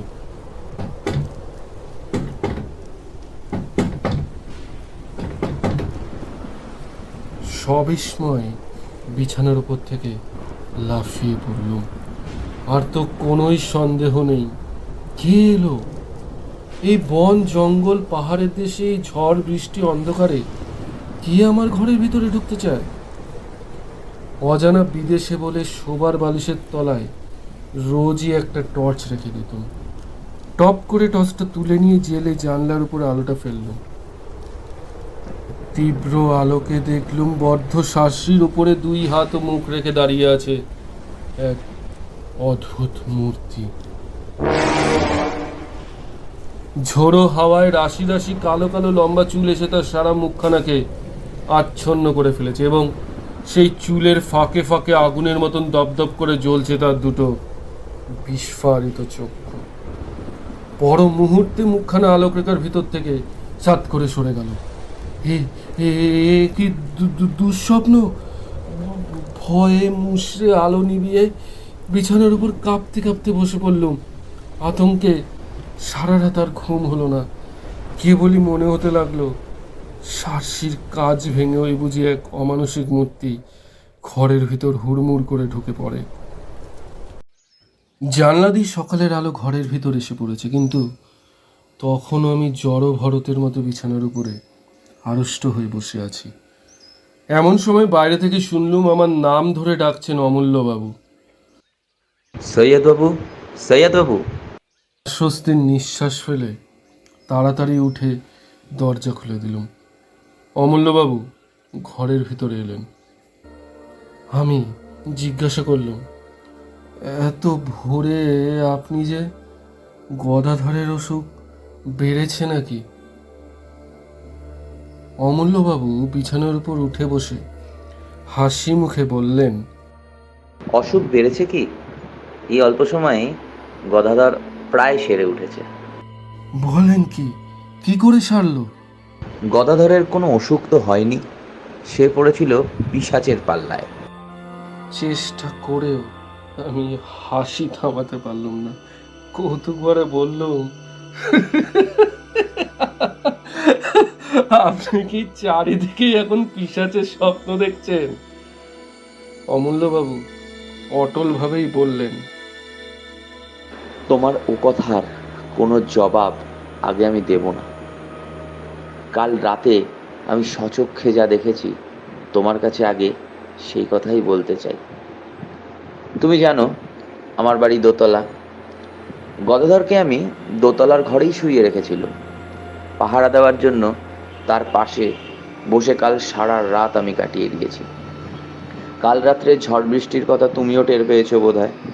মাঝরাত্রে ঝড় বৃষ্টির বেগ অত্যন্ত বেড়ে গেছিল। সেই সময় বই পড়তে পড়তে হঠাৎ আমি মুখ তুলে দেখি জানলার বাইরে একটা স্ত্রী মূর্তি দাঁড়িয়ে আছে। দোতলার ঘর, মাটি থেকে সেই জানলা অত্যন্ত বিস্ফুট উঁচু। কোনো স্বাভাবিক মানুষের আবির্ভাব যে সম্ভবপর নয় এ কথা তুমি বুঝতে পারছো। আমি অবাক হয়ে তার দিকে খানিকক্ষণ তাকিয়ে রইলুম। ঘরের আলো তার মুখের ওপর পড়েছিল। তাকে দেখে আমি চিনতে পারলুম। কে সে? কিছু আন্দাজ করতে পারো? আমি হতভম্বের মতো ঘাড় নেড়ে জানালুম, না। সে মূর্তি হচ্ছে কুমুদিনী চৌধুরী। কুমুদিনী খুব হাসি মুখে আমার দিকে তাকিয়েছিলেন। আমি তাকে দেখেই উঠে দাঁড়ালুম। তারপর সার্সি খুলে খড়খড়ির পাল্লা দুটো বন্ধ করে দিলুম সজোরে। আমাকে বাধা দেওয়ার জন্য মূর্তিটা তাড়াতাড়ি হাত বাড়িয়ে এগিয়ে এলো, কিন্তু বাধা দিতে পারলো না।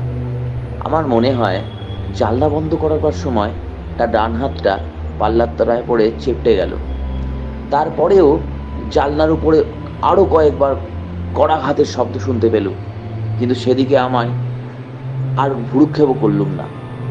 এখন বলো, আমার কথা পাগলের গল্প বলে মনে হচ্ছে? অমূল্যবাবু, অমূল্যবাবু, আপনি কি বলছেন? মিসেস কুমুদিনী চৌধুরী? শোনো, টেলিগ্রামে আমি আর এক খবর আনিয়েছি। পেশোয়ারে মিসেস কুমুদিনী চৌধুরীর স্বামী মারা যান অ্যানিমিয়া রোগে, আর মিসেস কুমুদিনী চৌধুরীও তার মৃত্যুর 15 দিন আগে দেহত্যাগ করেছেন। আমার সর্বশরীর কেমন ধারা করতে লাগলো। টেবিলের একটা কোণ ধরে তাড়াতাড়ি চেয়ারের উপরে বসে পড়লাম। অনেকক্ষণ পরে নিজেকে সামলে নিয়ে অমূল্যবাবুর কাছেও আমি কাল রাতে যা দেখেছি সেই সেই ঘটনাটা খুলে বললাম। অমূল্যবাবু কি বলতে যাচ্ছিলেন, কিন্তু হঠাৎ দরজার দিকে তাকিয়ে থেমে গেলেন। ফিরে দেখলুম বাংলোর সিঁড়ি দিয়ে বারান্দায় এসে উঠলেন মিসেস কুমুদিনী চৌধুরী। তাকে দেখেই সর্বপ্রথমে আমার চোখ পড়ল তার ডান হাতের দিকে। তার ডান হাতে ব্যান্ডেজ বাঁধা। কুমুদিনীও আস্তে আস্তে অমূল্যবাবুকে আমার ঘরে দেখেই থমকে দাঁড়িয়ে পড়লেন। তার চোখে মুখে এমন একটা অমানসিক বিশ্রীভাব জেগে উঠল যা কোনো দিনও কোনো মানুষেরই আমি মুখে লক্ষ্য করিনি। তারপরেই দিক বিদিক জ্ঞান হারিয়ে তীরের মতন তিনি বারান্দার উপর থেকে নেমে গেলেন এবং সেই রকম বেগে সামনের দিকে ছুটে চললেন।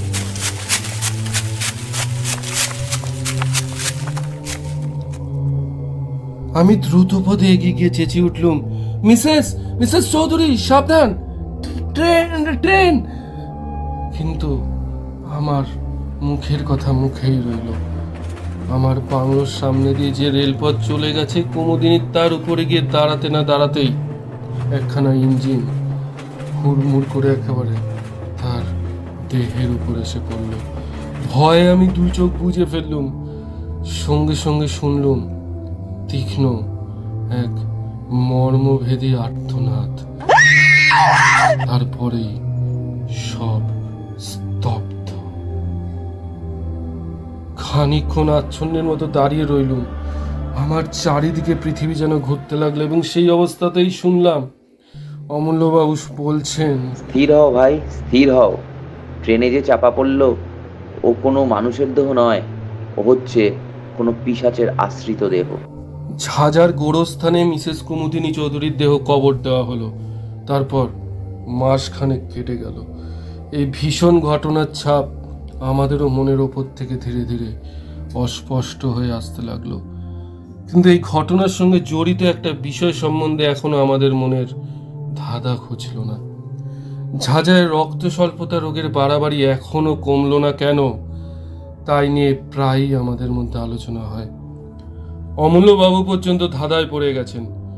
তিনিও মাঝে মাঝে আশ্চর্য হয়ে বলেন, তাই তো হে, রক্ত স্বল্পতা রোগটা এখানে সংক্রামক হয়ে দাঁড়ালো নাকি? এর কারণ তো কিছু বোঝা যাচ্ছে না। কিছুদিন পর একদিন নদীর ধার থেকে ফিরতে আমার রাত হয়ে গেল। সে রাতটা ছিল চমৎকার। পরিপূর্ণ পূর্ণিমা নদীর জলকে যেন ঘষে মেঝের উপর মতো চকচক করে তুলেছে এবং চারিদিক ধপধপ করছে প্রায় দিনের বেলার মতন। এই পূর্ণিমার শোভা দেখবার জন্যই এতক্ষণ আমি নদীর ধারে অপেক্ষা করছিলাম। বিভোর হয়ে চারিদিকে তাকাতে তাকাতে বাসার পথে ফিরে আসছি। গভীর স্তব্ধতার ভিতরে ঝিল্লির অপছাড়ার কোনো কিছুরই সাড়া পাওয়া যাচ্ছে না। পথও একান্ত নির্জন। প্রাণে হঠাৎ গান গাইবার স্বাদ হলো। এমন রাতের সৃষ্টি তো গান গাইবার জন্যই। কিন্তু গান গাইবার উপক্রম করতেই সামনের দিকে তাকিয়ে যা দেখলুম তাতে আমার বুকের রক্ত যেন হিম হয়ে গেল। পথের একটা মোড় দিয়ে প্রায় আমার সামনে এসে দাঁড়ালেন মিসেস কুমুদিনী চৌধুরী। আমার দেখবার কোনো ভ্রম হয়নি। তেমন উজ্জ্বল পূর্ণিমায় ভ্রম হওয়ার কোনো সম্ভাবনাই ছিল না। ভাগ্যে কুমুদিনী অন্যদিকে তাকিয়েছিলেন, তাই আমাকে তিনি দেখতে পেলেন না। আমি তাড়াতাড়ি একটা গাছের আড়ালে সরে গেলুম। কুমুদিনী সেই পথ ধরে একদিকে অগ্রসর হলেন। আমি স্তম্ভিত নেত্রে লক্ষ্য করলুম তার দেহ যেন মাটির ওপর দিয়ে পা ফেলে হেঁটে যাচ্ছে না, শূন্য দিয়ে ভেসে যাচ্ছে একখানা মেঘের মতন।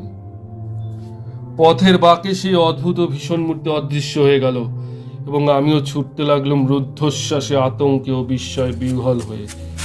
ছুটতে ছুটতে একেবারে অমূল্যবাবুর বাড়িতে। অমূল্যবাবুর বৈঠকখানায় একলা বসে বই পড়ছিলেন। হঠাৎ আমাকে সেইভাবে সেখানে গিয়ে পড়তে দেখে নির্বাক বিশ্ব আমার দিকে মুখ তুলে তাকিয়ে রইলেন। আমি প্রায় রুদ্ধস্বরে বলে উঠলাম, মিসেস চৌধুরী, মিসেস চৌধুরী, অমূল্যবাবু, এইমাত্র মিসেস চৌধুরীর সঙ্গে আমার দেখা হলো। অমূল্যবাবু সিধে হয়ে দাঁড়িয়ে উঠে বললেন, তার মানে? আমি হাঁপাতে হাঁপাতে বললুম, নদীর পথ দিয়ে ফিরে আসছিলাম। মিসেস কুমুদিনী চৌধুরী প্রায় আমার পাশ দিয়ে এইমাত্র চলে গেলেন। তুমি ঠিক দেখেছো? আপনাকে যেমন ঠিক দেখছি, তাকেও ঠিক তেমনই দেখেছি। ওঠো ওঠো, আর দেরি নয়, এখনই আমার সঙ্গে চলো। এখন কোনো কথা জিজ্ঞেস করো না। অমূল্যবাবু হাত ধরে আমাকে টেনে নিয়ে দ্রুতপদে ঘর থেকে বেরিয়ে এলেন।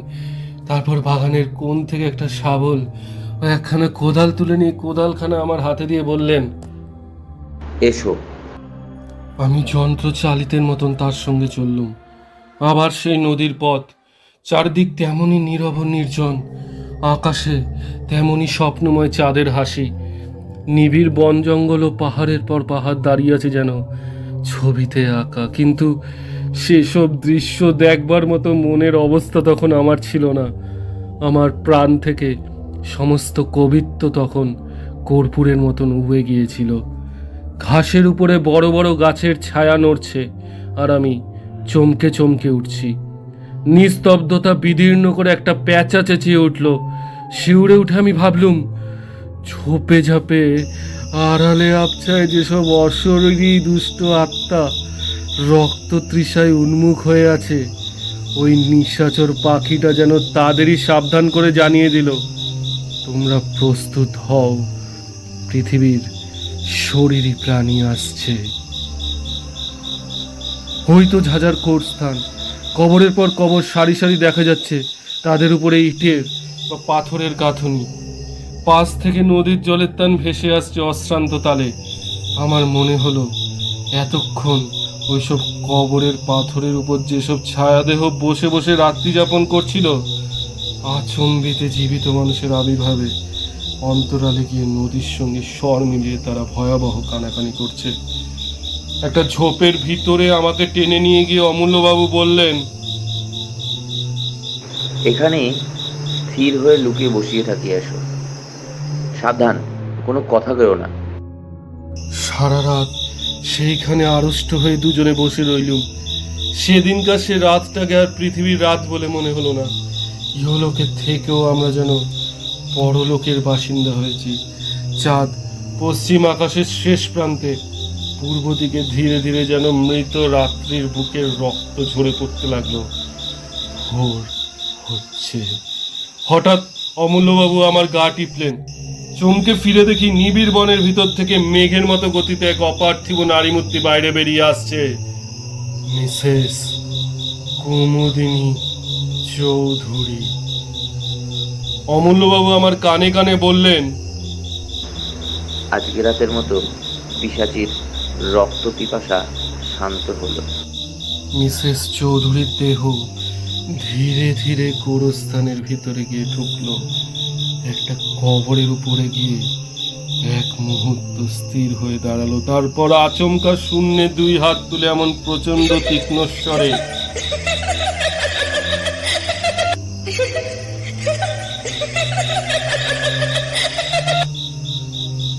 অট্টহাস্য করে উঠল যে আমার সমস্ত বুকটা যেন বরফের মতো ঠান্ডা হয়ে গেল। সে কি পৈশাচিক শীতল হাসি! তারপর দেখলুম তার দেহটা ধীরে ধীরে মাটির ভিতরে নেমে যাচ্ছে।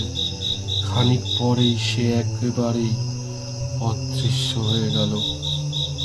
পূর্ব আকাশে সূর্যের প্রথম ছটা জেগে উঠল।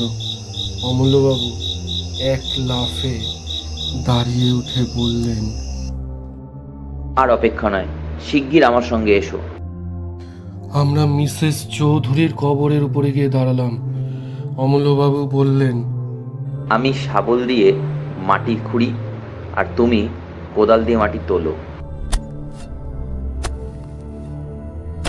তার এই অদ্ভুত আচরণের কারণ কি জিজ্ঞাসা করলুম না, কারণ আমি তখন আচ্ছন্নের মতো ছিলাম। তিনি যা বলেন আমি তাই করি। অল্পক্ষণ পরেই কফিনটা দেখা গেল। অমূল্যবাবু বললেন, দেখো, এইবার আমি কফিনের ডালাটা খুলব। তারপর আমি যা করব তাতে তুমি আমাকে বাধা দিও না। খালি এইটুকু মনে রেখো, কফিনের ভেতরে যে দেহ আছে সে কোনো মানুষের দেহ নয়। অমূল্যবাবু 2 হাতে টেনে কফিনের ডালাটা খুলে ফেললেন।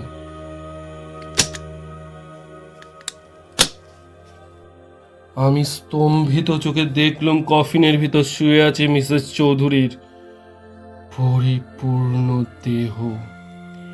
সে দেহ দেখলে মনে হয় না তা কোনোদিনও ট্রেনে কাটা পড়েছিল। সেটা 1 মাস আগে কবর দেওয়া কোনো গলিত মৃতদেহও নয়। তার তাজা মুখ অত্যন্ত প্রফুল্ল, তার ওষ্ঠাধারের চারপাশে তরল রক্তধারা লেগে রয়েছে এবং তার জীবন্ত চোখ দুটো সহাস্য দৃষ্টিতে আমার মুখের পানে তাকিয়ে আছে। অমূল্যবাবু 2 হাতে শাবলটা হঠাৎ মাথার উপর তুলে ধরলেন, তারপর সজোরে ও সবেগে শাবলটা মৃতদেহের বুকের উপর বসিয়ে দিলেন। ইঞ্জিনের বাঁশির আওয়াজের মতো এক তীব্র দীর্ঘ আর্তনাদে আকাশ বাতাস পরিপূর্ণ হয়ে গেল। তারপর সব চুপচাপ।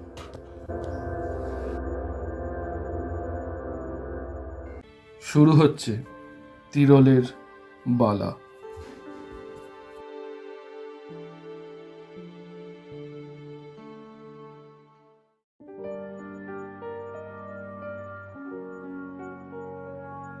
মার্টিন কোম্পানির ছোট লাইন গাড়ি ছাড়বার সময় উত্তীর্ণ হয়ে গেছে, এখনো ছাড়বার ঘন্টা পড়েনি।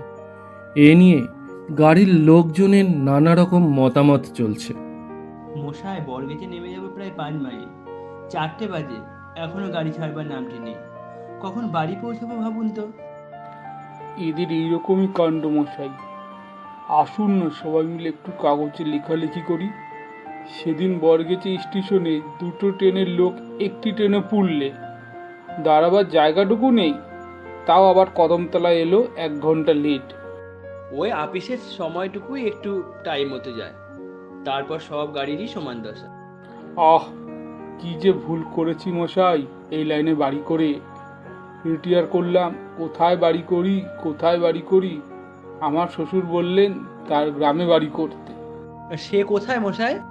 এই প্রসাদপুর, যেখানে প্রসাদপুরের ঠাকুর আছে। মেয়েদের ছেলেপুলে না হলে মাদুরি নিয়ে আসে। হাওড়া ময়দান থেকে 25 মাইল, বেশি না। ভাবলাম কলকাতার কাছে সস্তা গন্ডা হবে, পাড়াগাঁ জায়গা, শ্বশুরবাড়ির সবাই রয়েছেন। তখন কি আর জানি মশাই, তা 3-4 হাজার টাকা খরচ করে বাড়ি তো বানালুম। এখন দেখছি যেমনি ম্যালেরিয়া তেমনি যাতায়াতের কষ্ট। 25 মাইল আসতে 25 খেলা খেলছে এই স্টুপিড গাড়িগুলো। 25 স্যার, 3-25 75 খেলা বলুন। আমারও পৈতৃক বাড়ি ওই প্রসাদপুরের কাছে নরোত্তমপুর। আর ডেলি প্যাসেঞ্জারই করি, কান্না পায় এক এক সময়। আমি যাচ্ছিলাম চাপাডাঙ্গা, লাইনের শেষ স্টেশন। এদের কথাবার্তা শুনে ভয় হলো। স্টেশন থেকে 4 মাইল দূরে দামোদর নদীর এপারেই আমার এক মাসিমা থাকেন। মেসোমশাই নাকি মৃত্যুশয্যায়, তাই চিঠি পেয়ে মাসিমার স্বনির্বন্ধ অনুরোধে সেখানে চলেছি। যেরকম এরা বলছে তাতে কখন সেখানে পৌঁছবো কে জানে। কামরার এক কোণের বেঞ্চিতে একটি যুবক ও তার সঙ্গে একটি 17-18 বছরের সুন্দরী মেয়ে বসেছিল। মেয়েটির পরনে সিল্কের ছাপা শাড়ি, পায়ে মাদ্রাজি চটি মাথার চুলগুলো যেন একটু হেলাগোছাভাবে বাঁধা। সে জানলা দিয়ে বাইরের দিকে চেয়েছিল। যুবকটি মাঝে মাঝে সকলের কথাবার্তা শুনছে, মাঝে মাঝে বাইরের দিকে চেয়ে ধূমপান করছে। গাড়ি ছেড়ে 3-4টে স্টেশন এলো। পান, পটল, আলু, মাছের পুটলি হাতে ডেলি প্যাসেঞ্জারের দল ক্রমে নেমে যাচ্ছে। বাকি দল এখনো সামনাসামনি বেঞ্চিতে মুখোমুখি বসে কোচার কাপড় মেলে তাস খেলছে। মাঝে মাঝে ওদের হুঙ্কার শোনা যাচ্ছে, ইঞ্জিনের ঝকঝক শব্দ ভেদ করে। 2 hearts, not round, 3 spades। যখন জঙ্গিপাড়া গাড়ি এসে দাঁড়িয়েছে তখন বেলা যায়। জাঙ্গিপাড়া স্টেশনের সামনে বড় দিঘিটার ধারের তালগাছগুলোর গায়ে রাঙা রোদ। শেষ ডেলি প্যাসেঞ্জারটি জাঙ্গিপাড়ায় নেমে যাওয়াতে গাড়ি খালি হয়ে গেল। একেবারে খালি নয়, কারণ রইলাম কেবল আমি। কোণের বেঞ্চের দিকে চেয়ে দেখি সেই যুবক ও তার সঙ্গিনী মেয়েটিও রয়েছে। এতক্ষণ ডেলি প্যাসেঞ্জারদের গল্পগুজব শুনতে শুনতেই আসছিলাম বেশ। এখন তারা সবাই নেমে গিয়েছে, আমি প্রায় একা। এখন স্বভাবতই যুবক ও মেয়েটির প্রতি মনোযোগ আকৃষ্ট হলো। মেয়েটি বিবাহিত নয়, সে তো বেশ দেখেই বুঝতে পারা যাচ্ছে। তবে ওদের সম্বন্ধ কি ভাই বোন কিংবা মামা ভাগ্নে? মেয়েটি বেশ সুন্দরী। ছোকরা মেয়েটিকে ভুলিয়ে নিয়ে পালাচ্ছে না তো? আশ্চর্য নয়, আজকালকার ছেলে ছোকরাদের কাণ্ড তো। যাক, আমার সেসব ভাবনার দরকার কি? নিজের কি হবে তার নেই ঠিক। সন্ধ্যা তো হয়ে এলো। মাসিমাদের গ্রাম স্টেশন থেকে 2-3 মাইল, পথও সুগম নয়। ট্রেন আটপুর এসে দাঁড়ালো, জাঙ্গিপাড়ার পরের স্টেশন। তারপর ছাড়ল। বড় বড় ফাঁকা আটদেশের মাঠে সন্ধ্যা নেমে আসছে। লাইনের ধারে কচ্চিৎ ক্ষুদ্র ক্ষুদ্র চাষা গা, লাউলতা চালে উঠেছে। একটা ছোট্ট গ্রাম্য হাট ভেঙে লোকজন ধামা চিঙারি মাথায় ফিরছে। আবার মাঠ, জাম গাছের মাথায় কালো বাদুর উঠে এসে বসেছে। খালের পাড়ে মশাল জেলে জেলেরা মাছ ধরবার চেষ্টা করছে। আবার সহযাত্রীদের দিকে চাইলাম। দুজনে পাশাপাশি বসে আছে, কিন্তু দুজনেই জানলার বাইরে চেয়ে রয়েছে। একটা কথাও শুনলাম না ওদের মধ্যে। ছেলেটা মেয়েটাকে নিয়ে পালাতে পালাতে দুজনের মধ্যে ঝগড়া হয়েছে। বেশ সুন্দর চেহারা দুজনেরই, না মামা ভাগ্নি বা ভাই বোন নয়। নিয়ে পালানোই ঠিক, কিন্তু এদিকে কোথায় যাবে ওরা? মার্টিন কোম্পানির ছোট লাইন তো আর 2টো স্টেশন গিয়ে রাট দেশের অজপাড়াগা আর দিগন্তব্যাপী মাঠের মধ্যে শেষ হয়েছে। এই দুটি শৌখিন পোশাক পরা তরুণ তরুণীর পক্ষে সে অঞ্চল নিতান্ত খাপছাড়া ও অনুপযোগী। যাকে আমার কেন ওসব ভাবনা। পিয়াসরা স্টেশনের সিগন্যালে সবুজ আলো দেখা দিয়েছে। সামনে ভয়ানক অন্ধকার রাত্রি। নিতান্ত দুর্ভাবনায় পড়ে গেলাম। রাট দেশের মাঠের ওপর দিয়ে রাস্তা, সঙ্গে ব্যাগে কিছু টাকা কড়ি আছে। শুনেছি হুগলি জেলার এদিকে চুরি ডাকাতি নাকি অত্যন্ত বেশি। মিশুমশাইয়ের চিকিৎসার জন্য মাসিমা কিছু টাকার দরকার বলে লিখেছিলেন, মাই টাকাটা দিয়েছে। ধনে প্রাণের নাম আড়াপড়ি শেষ গেল। হঠাৎ আমার সহযাত্রী যুবকটি আমার দিকে চেয়ে বলল, চাঁপাডাঙ্গা স্টেশন থেকে নদীটা কত দূর বলতে পারেন স্যার? নদী প্রায় 1/2 মাইল। নৌকা পাওয়া যায় খেয়ার? এখন নদীতে জল কম, তবে নৌকোও বোধহয় আছে। যুবকটি আর কোনো কথা না বলে আবার বাইরের দিকে চেয়ে রইল। আমার অত্যন্ত কৌতূহল হলো, একবার জিজ্ঞেস করে দেখি না ওরা কোথায় যাবে। কিন্তু ওদের দিক থেকে কথাবার্তার ভরসা না পেয়ে চুপ করে রইলাম। পিয়াসারা স্টেশনে এসে গাড়ি দাঁড়ালো। বিশেষ কেউ নামলে উঠল না, ছোট স্টেশন। যুবকটি আমায় জিজ্ঞেস করলে, আচ্ছা স্যার, ওপারে গাড়ি পাওয়া যায়? আমি ওর দিকে চেয়ে বললাম, কি গাড়ির কথা বলছেন? এই যে কোনো গাড়ি, মোটর বাস কি ঘোড়ার গাড়ি? লোকটা বলে কি, এই অজপাড়া গায়ে ওদের জন্য মোটরের বন্দোবস্ত করে রাখবে কে বুঝতে পারলাম না। বললাম, না মশাই, যতদূর জানি ওসব পাবেন না সেখানে। পাড়াগা জায়গা, রাস্তাঘাট তো নেই। এবার ওদের গন্তব্যস্থান সম্বন্ধে আমার কৌতূহল অতি কষ্টে চেপে গেলাম, কিন্তু যুবকটি পর মুহূর্তেই আমার সে কৌতূহল মেটাবার পথ পরিষ্কার করে দিল। জিজ্ঞেস করলো, ওখান থেকে তিরোল কত দূর হবে জানেন স্যার? অত্যন্ত আশ্চর্য হয়ে ওর মুখের দিকে চাইল। তিরল যাবেন নাকি? সে তো অনেক দূর বলেই শুনেছি। আমি অবশ্য এদেশে প্রায় নতুন, ঠিক বলতে পারবো না, তবে 5-6 ক্রোশের কম নয়। যুবকের মুখে উদ্বেগ ও চিন্তার রেখা ফুটে উঠল। আমার দিকে একটু এগিয়ে বসে বলল, যদি কিছু মনে না করেন স্যার, একটা কথা বলবো? ইলোপমেন্টই হবে যা আন্দাজ করেছিলাম, কিন্তু তিরলে কেন? সেখানে তো লোকে যায় অন্য উদ্দেশ্যে। বললুম, হ্যাঁ বলুন না, বলুন। যুবকটি মেয়েটির দিকে আঙুল দিয়ে দেখিয়ে গলার সুর নামিয়ে বলল, ওকেই নিয়ে যাচ্ছি তিরলে, পাগলাকালির বালা আনতে। ওরই জন্যে। আমার বোন, কাল অমাবস্যা আছে না, কাল বালা পড়া নিয়ম। বাধা দিয়ে বললাম, মেয়েটি কি? চুপ করে আছে এখন প্রায় 2 মাস, কিন্তু যখন খেপে ওঠে তখন ভীষণ ওঠে, সামনে রাখা কঠিন। এত রাত যে হবে বুঝতে পারেনি। সবাই বলেছিল স্টেশন থেকে বেশি দূর নয়। আপনারা আসছেন কোত্থেকে? অনেক দূর থেকে স্যার, ধানবাদের কাছে সোয়ালডি কলিয়ারি। এদিকের খবর কিছুই জানি না, লোক যেমন বলছে তেমনই শুনছি। কি করি এখন? ওই মেয়ের সঙ্গে বিদেশ বিভূই জায়গা, বড় বিপদে পড়ে গেলাম যে। চুপ করে ব্যাপারটা বুঝবার চেষ্টা করলাম। ছোকরা বিপদে পড়ে গিয়েছে বেশ। ওর কথা শোনার পর থেকে মেয়েটির দিকে চেয়ে দেখছি।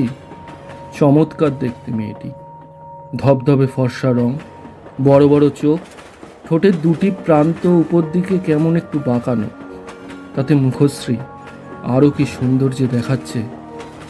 অমন সুন্দরী মেয়ে নিয়ে এই বিদেশে রাত্রিকালে মাঠের মধ্যে দিয়ে 5-6 ক্রোশ রাস্তা গাড়ি ভাড়া করে গেলেও বিপদ কাটল বলে মনে করবার কারণ নেই। এক চাপাডাঙাতে কোথাও থাকা, কিন্তু পাড়া গায়ে অপরিচিত লোকদের, বিশেষ করে যখন শুনবে যে মেয়েটি পাগল, তখন ওদের রাত্রে আশ্রয় দেবার মতো উদারতা খুব কম মানুষেরই হবে। যুবকটিকে বললাম, চাপাডাঙাতে কোনো লোকের বাড়ি আশ্রয় নেবেন রাত্রে? তার চেষ্টা দেখব? না স্যার, ওকে অপরিচিত লোকের মধ্যে রাখতে পারবো না, তাহলেই ওর মেজাজ খারাপ হয়ে উঠবে। আমি ছাড়া আর কারুর কাছে খাবে পর্যন্ত না। যে কোনো তুচ্ছ ব্যাপারে ও ভীষণ ক্ষেপে উঠতে পারে, সে ভরসা করি না স্যার। ওর সে মূর্তি দেখলে আমি, ওর দাদা, আমি পর্যন্ত দস্তুর মতো ভয় পাই। সে না দেখলেই ভালো, ও অন্য মানুষ হয়ে ওঠে একবারে। চাপাডাঙ্গার স্টেশনে গাড়ি এসে দাঁড়ালো। রাত্রির অন্ধকার এখনো ঘন হয়ে যায়নি, তবে কৃষ্ণা চতুর্দশীর রাত্রি, অনুমান করা যায় কি ধরনের হবে আর একটু পরে। চাপাডাঙ্গা স্টেশনের কাছে লোকের বাড়িঘর বেশি নেই, খানকতক বিচুলি ছাওয়া ঘর, অধিকাংশ পান, বিড়ি, মুড়ি মুড়কি কিংবা মুদিখানার দোকান, একটা সাইকেল সারানোর দোকান, একটা হোমিওপ্যাথিক ডাক্তারখানা, ডাক্তারখানার একপাশে স্থানীয় ডাকঘর, একটা পুকুর, পুকুরের ওপারে 2-1খানা চাষা ভুষো লোকের ঘর। আমরা টিকিট দিয়ে সবাই স্টেশনের বাইরে এলাম। সামনেই 2-3খানা ছইওয়ালা গরুর গাড়ি দেখে আমার দুর্ভাবনা অনেকটা কমে গেল। কিন্তু যখন তাদের জিজ্ঞাসা করে জানলাম নদীর ধার পর্যন্ত তারা যায়, নদী পার হবার উপায় নেই গরুর গাড়ির, তখন আমি আমার সঙ্গীটিকে বললুম, কি করবেন? না তো স্টেশনেই থাকবেন রাতে? না স্যার, কাল অমাবস্যা, আমায় তিরোল পৌঁছতেই হবে কাল। এখানে থাকলে কাজ হবে না। আপনি আর একটু কষ্ট করুন, আমার সঙ্গে একটু চলুন। আপনাকে যখন পেয়েছি ছাড়তে পারবো না। আপনি না দেখলে কোথায় যাই বলুন তো? আমি বড় বিপদে পড়ে গেলাম। ওদিকে মেসোমশাইয়ের অসুখ, সেখানে পয়সা কড়ি নিয়ে যত শিগগির হয় পৌঁছানো দরকার। এদিকে এই বিপন্ন যুবক ও তার বিকৃত মস্তিষ্কা তরুণী ভগিনী, ছেড়েই বা এদের দিই কি করে এই অন্ধকার রাত্রে? তা হয় না, সঙ্গে যেতেই হবে, মেসোমশাইয়ের অদৃশ্যে যা ঘটে ঘটুক। গরুর গাড়ির গাড়োয়ানেরা কিন্তু ভরসা দিল। তিরলের বাঁধা রাস্তা, নদী পেরিয়ে গাড়ি পাওয়া যায়, পালকি পাওয়া যায় একটু খোঁজ করলেই। হরদম লোক যাচ্ছে সেখানে, ভয়ভীত কিছু নেই। নদীর খেয়া থেকে বড়জোর 2 ঘন্টার রাস্তা। নদীর ধার পর্যন্ত একখানা ছইওয়ালা গরুর গাড়িতে আমরা 3 জন এলাম। সারা ট্রেনে মেয়েটি কথা বলেন, অন্তত আমি শুনি। ছইয়ের মধ্যে বসে সে প্রথম কথা কইল। যুবকটির দিকে চেয়ে বলল, দাদা, আমার শীত করছে, তোমার শীত করছে না? সুন্দর গলার স্বর, যেন সেতারে ঝংকার দিয়ে উঠল। আমি সহানুভূতির চোখে তরুণের দিকে চাইলাম। আহা, এমন সুন্দর মেয়েটি কি অদৃষ্ট নিয়েই জন্মেছে। বললাম, শীত করতে পারে, নদীর হাওয়া বয়েছে, সঙ্গে কিছু আছে গায়ে দেওয়ার? না, গায়ে দেবার কিছু ধরুন বসে মাসে তো কিছু আনেনি। বিছানার চাদরখানা পেতে গাড়িতে বসছিলাম, ওখানা গায়ে দে।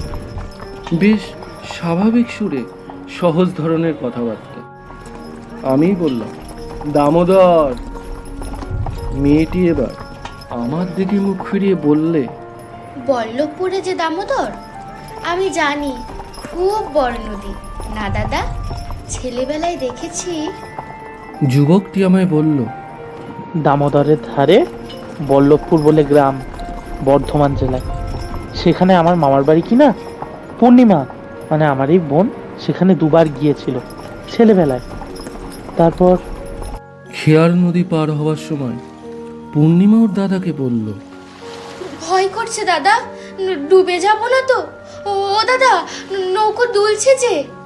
ডুবে যাবি কেন? চুপ করে বসে থাক, দুলছে তাই কি?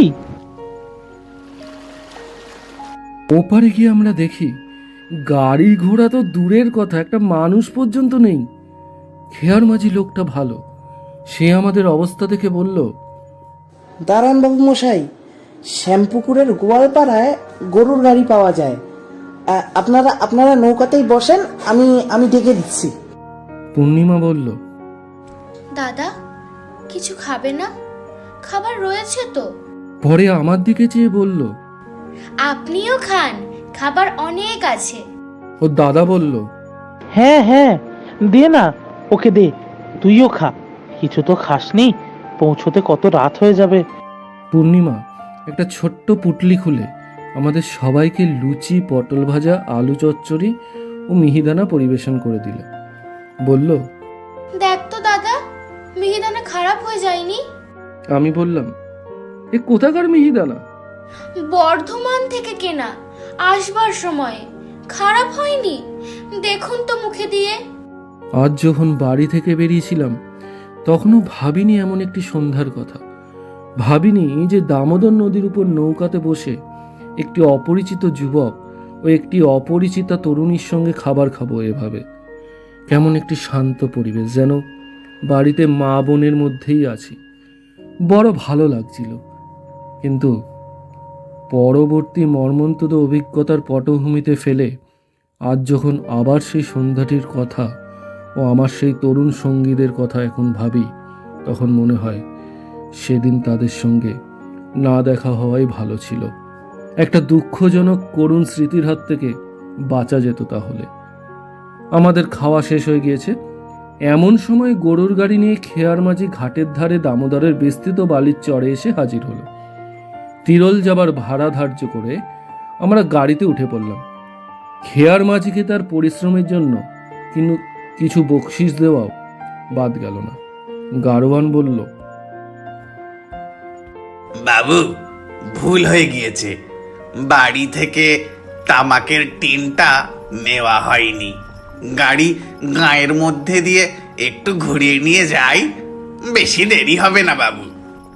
শ্যামকুর গ্রামের মধ্যে গাড়ি ঢুকলো। আমবাগান, বাঁশবন, লোকের বাড়িঘরের পেছন দিয়ে রাস্তা। ঘরের দাওয়ায় মেয়েরা রান্না করছে। তারপর আবার মাঠ, আখের ক্ষেত, পাট ক্ষেত। মাঠের মধ্যে দিয়ে চওড়া সাদা রাস্তা আমাদের সামনে বহুদূর চলে গিয়েছে। রাঢ় দেশের মাঠ, বন জঙ্গল খুব কম। এখানে ওখানে মাঝে মাঝে 2-4টে কলা গাছ ছাড়া। পূর্ণিমা আমায় বলল, আপনার মাসিমার বাড়ি এখান থেকে কত দূর হবে? সে তো এদিকে নয়, দামোদরের ওপারে, স্টেশনের পূব দিকে প্রায় 2 ক্রোশ দূরে। আপনাকে আমরা কষ্ট দিলাম তো? কি আর কষ্ট, আপনার কাজ শেষ হয়ে গেলে কাল আপনাদের গাড়িতে তুলে দিয়ে মাসিমার বাড়ি গেলেই হবে। পূর্ণিমা মুখে আঁচল দিয়ে ছেলে মানুষই হাসির ফোয়ারা ছুটি দিল হঠাৎ। বলল, কি আর কষ্ট না, আমাদের কাজ শেষ হলে আমাদের গাড়িতে তুলে দিয়ে। ওর হাসির অদ্ভুত ধরনের উচ্ছ্বাস ও সৌন্দর্য আমাকে বড় মুগ্ধ করলো। এমন হাসি কোনোদিন আমি হাসতে দেখিনি, কিন্তু সঙ্গে সঙ্গে মনে হলো এ অপ্রকৃতিস্থের হাসি। স্থির মস্তিষ্ক মেয়ে হলে এ ধরনের হাসত না, অন্তত এ জায়গায় ও এ অবস্থায়। হঠাৎ ওর দাদা অন্ধকারের মধ্যে আমার গা টিপল। ব্যাপার কি? আমার ভয় হলো, মেয়েটি ভালো অবস্থায় আছে তো? আমি কোনো কথা না বলে চুপ করে রইলাম। কি জানি মেয়েটির কেমন মেজাজ, কোন কথা তার মনে কিভাবে সাড়া জাগাবে যখন জানি না, তখন একদম কথা না বলাই নিরাপদ। মনে মনে ভাবলাম, এমন সুন্দর মেয়ে কি খারাপ অদৃষ্ট নিয়েই এসেছিল পৃথিবীতে যে তার অমন সুন্দর প্রাণভরা হাসি তাতে মনে আনন্দ না এনে আনে ভয়। গাড়িতে কিছুক্ষণ কেউ কথা বলল না, সবাই চুপচাপ। মাঠ ভেঙে গরুর গাড়ি আপন মনে চলেছে। বোধহয় আমার একটু তন্দ্রাবেশ হয়ে থাকলো। হঠাৎ কেন যেন ঘুম ভেঙে গেল। গাড়ির ছইয়ের মধ্যে অন্ধকার। আমার মনে হলো সেই অন্ধকারের মধ্যে তরুণী এবং তার দাদার মধ্যে যেন একটা হাতাহাতি ব্যাপার চলছে। তরুণীর মুখের কষ্টকর শব্দ আমার কানে যেতেই আমি পেছন ফিরে চাইলাম ওদের দিকে, কারণ আমি বসেছি ছইয়ের সামনে আর ওরা বসেছে গাড়ির পেছন দিকটায়। সেদিকে বেশি অন্ধকার, কারণ ছইয়ের ওদিকটা চাচের পর্দা আটা। আমি কোনো কথা বলবার পূর্বেই যুবকটি চাপা উদ্বেগের সুরে বলল, ধরুন, ওকে ধরুন, ও গাড়ি থেকে নেমে পড়তে চাইছে। চাপা সুরে বলবার কারণ বোধহয় গাড়ির গাড়োয়ানের কানে কথাটা না যায়। আমি হতভম্ব হয়ে মেয়েটির গায়ে কি করে হাত দেবো ভাবছি, এমন সময় যুবকটি বেদনার্ত কণ্ঠে বলে উঠল। পরক্ষণেই বলল, কামড়ে দিয়েছে হাত, ধরবেন না, ধরবেন না। ততক্ষণে গাড়োয়ান গাড়ি থামিয়ে ফেলেছে, আমাদের দিকে চেয়ে বলল, কি বাবু, কি হয়েছে? গাড়োয়ানের কথার উত্তর দেবার সময় বা সুযোগ তখন আমার নেই, কারণ মেয়েটি আমায় ঠেলে বাইরের দিকে আসতে চাইছে অন্ধকারের মধ্যে। ও দাদা বলল, ওর চুল ধরুন, গায়ে হাত দেবেন না, কামড়ে দেবে। কিন্তু আমি কোনো কিছু বাধা দেওয়ার পূর্বেই মেয়েটি আমাকে ঠেলে গরুর গাড়ির সামনের দিকে গিয়ে পৌঁছালো এবং গাড়ি থেকে লাফ দিয়ে পড়ল। হতভম্ব গাড়োয়ান গরুর কাঁধ থেকে জোয়াল নামাবার পূর্বেই আমি ও মেয়েটির দাদা দুজনেই গাড়ি থেকে লাফিয়ে পড়লাম। মাঠের মধ্যে অন্ধকার তত নিবিড় নয়, কিন্তু মেয়েটির কোনো পাত্তা কোনো দিকে দেখা গেল না। আমার বুদ্ধিশুদ্ধি লোপ পেয়েছে এবং বোধহয় মেয়েটির দাদারও। এই সময় কিন্তু আমাদের গাড়োয়ান যথেষ্ট সাহস ও উপস্থিত বুদ্ধির পরিচয় দিল। সে ততক্ষণে ব্যাপারটা আন্দাজ করতে পেরেছে, তিরল যারা যায় তাদের মধ্যে কেউ না কেউ যে অপ্রকৃতিস্থ থাকবেই, এ তথ্য তাদের অজানা নয়। তবে আমাদের তিনজনের মধ্যে কে সেই লোক, এটাই বোধহয় সে এতক্ষণ ঠাওর করতে পারেনি। গাড়োয়ান তাড়াতাড়ি বলল, বাবু, শিগগির চলুন, কাছেই পাতিহালের খাল, সেদিকে উনি না যান, টিপকলের আলোটা জ্বালুন। এমন হতভম্ব হয়ে গিয়েছি আমরা যে যুবকের পকেটে টর্চ রয়েছে সে কথা দুজনের কারো মনে নেই। সবাই ছুটলাম গাড়োয়ানের পিছু পিছু। প্রায় 2 রশি আন্দাজ পথ ছুটে যাবার পরে একটা সরু খালের ধারে পৌঁছলাম। তার দুপারে নিবিড় কষার ঝাড়। তন্ন তন্ন করে ঝোপঝাড়ের আড়ালে খুঁজে চিৎকার করে ডাকাডাকি করেও কোনো সাড়া পাওয়া গেল না। সব ব্যাপারটা এত অল্প সময়ের মধ্যে ঘটে গেল যে এতক্ষণে ভেবে দেখবার অবকাশ পাওয়া যায়নি জিনিসটার গুরুত্ব কতটা, বা এ থেকে কত কি ঘটতে পারে। পূর্ণিমার দাদা প্রায় কাঁদো কাঁদো সুরে বলল, আর কোনো দিকে জলা আছে? হ্যাঁ গাড়োয়ান। না বাবু, কাছে পিঠে আর জলা নেই, তবে খালের ধারে আপনাদের মধ্যে একজন দাঁড়িয়ে থাকুন, আমরা বাকি দুজন অন্যদিকে যাই। আমি খালের ধারে রইলাম, কারণ যুবকটি একলা অন্ধকারে যতদূর বুঝলাম দাঁড়িয়ে থাকতে রাজি নয়। ওরা তো চলে গেল অন্যদিকে। আমার মুশকিল এই যে সঙ্গে একটা দেশলাই পর্যন্ত নেই। এই কৃষ্ণা চতুর্দশীর রাত্রের অন্ধকারে একা মাঠের মধ্যে কতক্ষণ দাঁড়িয়ে থাকতে হয় কি জানি। সেখানে কতক্ষণ ছিলাম জানি না, ঘন্টাখানেক বোধহয় হবে, তার বেশিও হয়তো। তারপর খালের ধার ছেড়ে মাঠের দিকে এগিয়ে গেলাম। এদের ব্যাপারটা কি বুঝতে পারছি না। এমন সময় দূরে আলো দেখা গেল, গরুর গাড়ির গাড়োয়ানের গলাটা শুনলাম। বাবু, বাবু! আমার সাড়া পেয়ে ওরা আমার কাছে এলো। গাড়োয়ানের সঙ্গে কয়েকটি গ্রাম্য লোক, ওদের হাতে একটা হ্যারিকেন লণ্ঠন। ব্যস্তভাবে বললাম, কি হলো, পাওয়া গিয়েছে? যার হাতে লণ্ঠন ছিল সে লোকটা বলল, চলেন বাবু, সব রয়েছেন তেনারা আমার বাড়িতে বসে। আমি বাবু গোয়াল ঘরে গরুদের চাপ কেটে দিতে ঢুকেছি সন্ধ্যের একটু পরে। দেখি গোয়াল ঘরের এক পাশে একটি পরমা সুন্দরী স্ত্রী লোক। তখন আমি তো চমকে উঠেছি বাবু, কি! তারপর বাড়ির লোক এসে পড়ল। তারপর এনারা গিয়ে পড়লেন। তাদের আমরা বাড়িতে বসিয়ে আপনার খোঁজে বেরোল। অন্ধকারের মধ্যে ভদ্রলোকের ছেলের একই কষ্ট। চলুন গরিবের বাড়ি, দুটো ডাল ভাত রান্না করে খান। দিদি ঠাকুরুনের মাথাটা ভালো যদি হতো, একটু তো দিদি ঠাকুরুন একেবারে লক্ষ্মীর পিরিতি মেয়ে। আমাদের বাড়িতে তার পায়ের ধুলো পড়েছে। আপনারা সবাই ব্রাহ্মণ শুনলাম, কতকালের ভাগ্যি আমাদের। দুটো ভাত সেবা করে আজ রাতে শুয়ে থাকুন, কাল ভোরে আমি আমার গাড়িতে তিরোল পৌঁছে দেব আপনাদের। অমন হয়?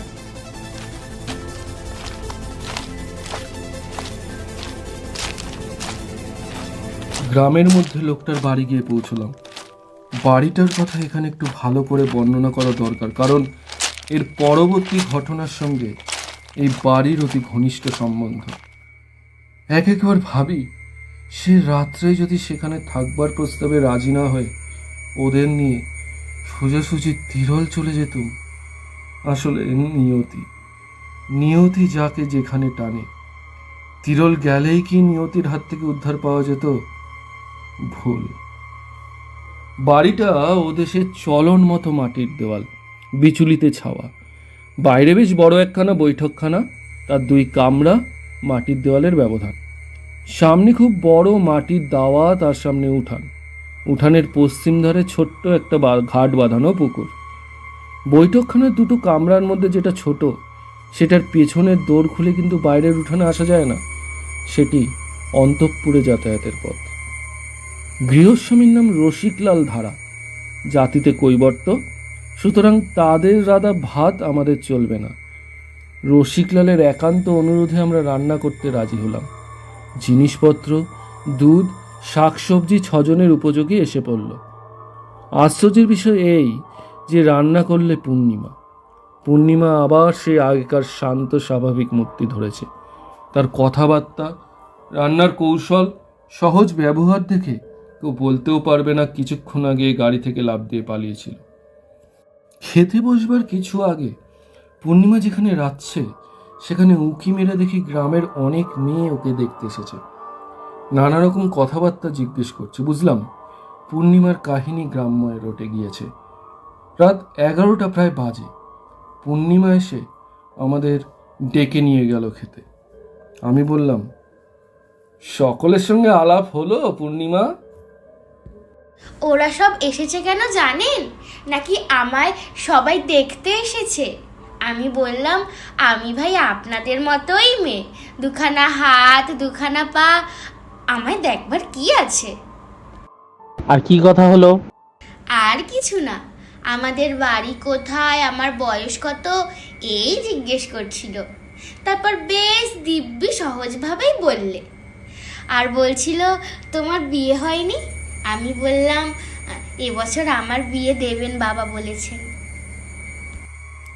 বলেই সে আমাদের পথে ডাল না কি পরিবেশন করতে আরম্ভ করলো। আমি তো অবাক। ও দাদার দিকে চাইতে সে বেচারি আমায় চোখ টিপল। পাগল হোক, উন্মাদ হোক, মেয়েদের স্বাভাবিক প্রবৃত্তি যাবে কোথায়? বড় কষ্ট হলো ভেবে অভাগীর ওষাদ এ জীবনে পূর্ণ হবার নয়। কিন্তু এ ধরনের দু একটা বেফাস কথা ছাড়া পূর্ণিমার অন্য সব কথাবার্তা এমন স্বাভাবিক যে কেউ তার মধ্যে এতটুকু খুঁত ধরতে পারবে না। ওর গলার সুরটা ভারী মিষ্টি। খুব কম মেয়ের গলায় এমন মিষ্টি সুর শুনেছি। এমন একটি সুন্দর চালচলনে নিজের দেহটা বহন করে নিয়ে বেড়ানোয় সুশ্রী ধরন আছে ওর যে ওকে নিতান্ত সাধারণ শ্রেণীর মেয়ে বলে কেউ ভাবতে পারবে না। আমায় বলল, আপনাকে আমরা তো বড় কষ্ট দিলাম, আমাদের শয়লাডিতে যাবেন কিন্তু একবার দাদা। বেশ, যাবো বই কি দিদি, নিশ্চয়ই যাব। এই পুজোর সময়েই যাবেন। আমাদের ওখানে দুখানা পুজো হয়, একখানা কলিয়ারির বাবুরা করে আর একখানা বাজারে হয়। শখের থিয়েটার হয়। আর একটা জিনিস দেখবেন, সাঁওতালের নাচ, সে একটা দেখবার জিনিস। আসুন পুজোর সময়, ভারী খুশি হব আমরা আপনি এলে। পূর্ণিমা উৎসাহের সঙ্গে বলল, তাহলে কথা রইল কিন্তু দাদা, বোনের নেমন্তন্ন রাখতেই হবে আপনার। এই সময় গৃহস্বামীর মেয়ে দুধ নিয়ে এসে পূর্ণিমাকে বলল, দাদাবাবুদের দুধ দিয়ে দাও গো দিদি।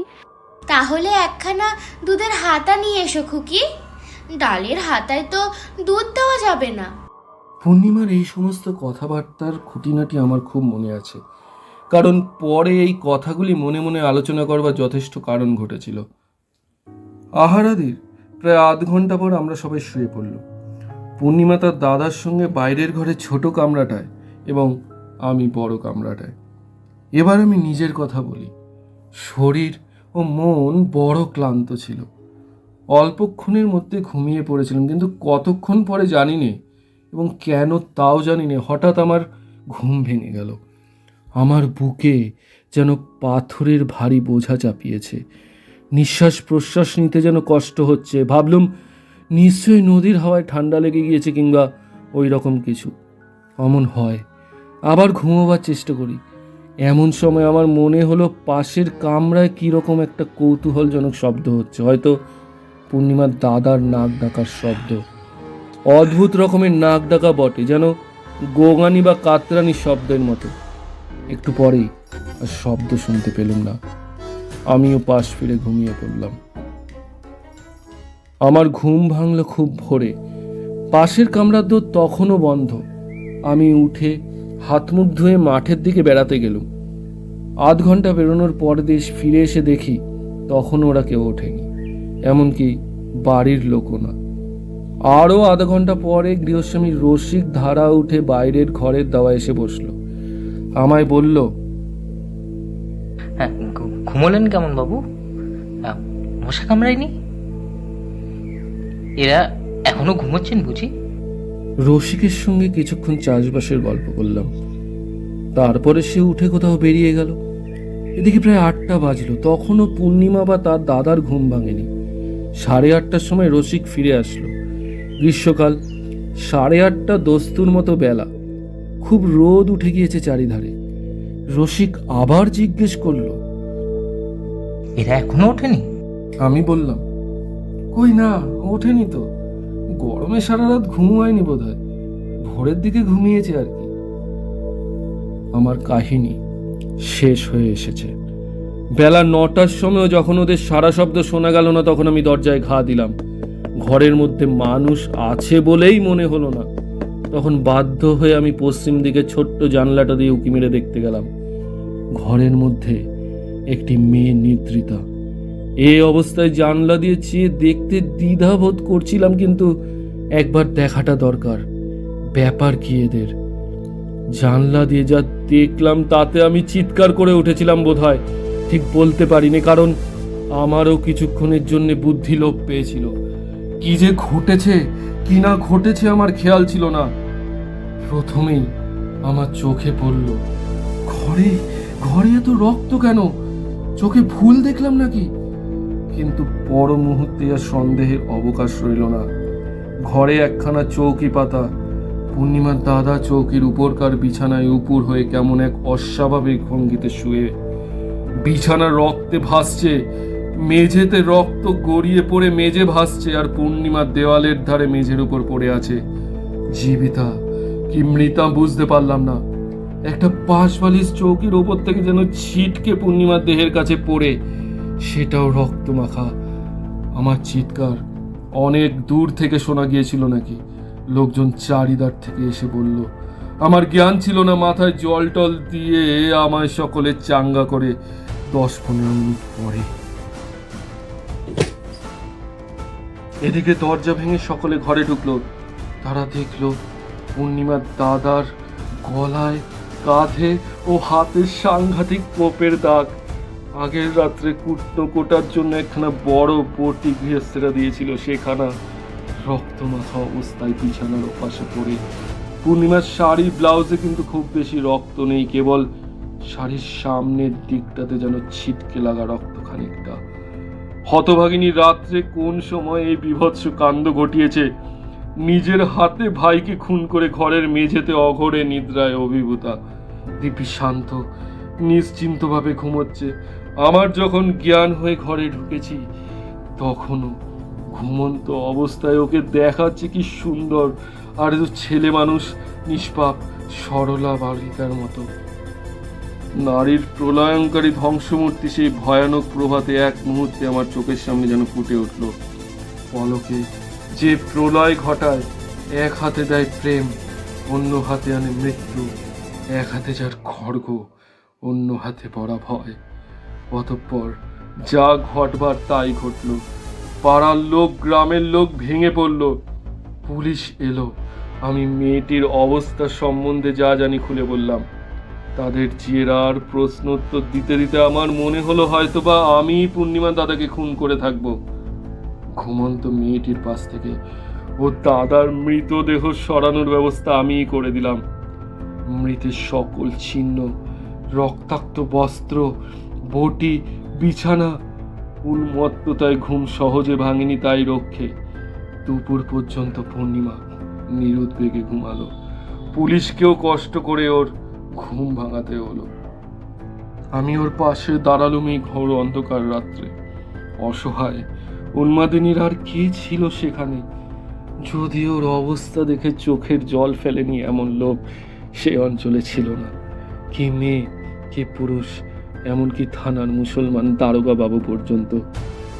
সয়লারি কলিয়ারিতে টেলিগ্রাম করা হলো। ওর বাবা এলেন, তার সঙ্গে এলেন তার 3টি বন্ধু। ওদের মুখে প্রথম শুনলুম পূর্ণিমা বিবাহিতা, পাগল বলে স্বামী নেয় না। সে কখনো জানে সে বিবাহিতা, কখনো আবার ভুলে যায়। পূর্ণিমার মা নেই, তাও এই প্রথম শুনলাম। ভদ্র বংশের ব্যাপার, এই নিয়ে খুব গোলমাল যাতে না হয় শুরু থেকেই তার ব্যবস্থা করা হলো। খবরের কাগজে ঘটনাটি উঠেছিল কিন্তু একটু অন্যভাবে। কয়েকটি প্রভাবশালী লোকের সহানুভূতি লাভ করার দরুন ব্যাপারের জটিলতার হাত থেকে আমরা অপেক্ষাকৃত সহজে রেহাই পেলাম। পূর্ণিমাকে রাঁচি উন্মাদ আশ্রমে দেওয়ার ব্যবস্থা হলো। ওর বাবাও দেখলুম ওকে আর বাড়ি নিয়ে যেতে রাজি নন। শ্রীরামপুর কোর্টের প্রাঙ্গণ থেকে ওকে মোটরে সোজা আনা হলো হাওড়া। হাওড়া থেকে রাঁচি এক্সপ্রেসে যখন ওঠানো হচ্ছে, তখন একগাল হেসেও আমার দিকে চেয়ে বলল, আমাদের শয়লাটিতে আসবেন কিন্তু একদিন, মনে থাকবে তো? ওর বাবাকে বলল, দাদা কোথায় বাবা? দাদাকে দেখছি নে। দাদার কাছে কানের দুল দুটো খোলা রয়েছে, কান বড্ড ন্যাড়া ন্যাড়া দেখাচ্ছে। এই সব কয়েক বছর আগের কথা। অনেকেই বুঝতে পারবেন আমি কোন ঘটনার কথা বলছি। মানুষ চলে যায়, স্মৃতি থাকে।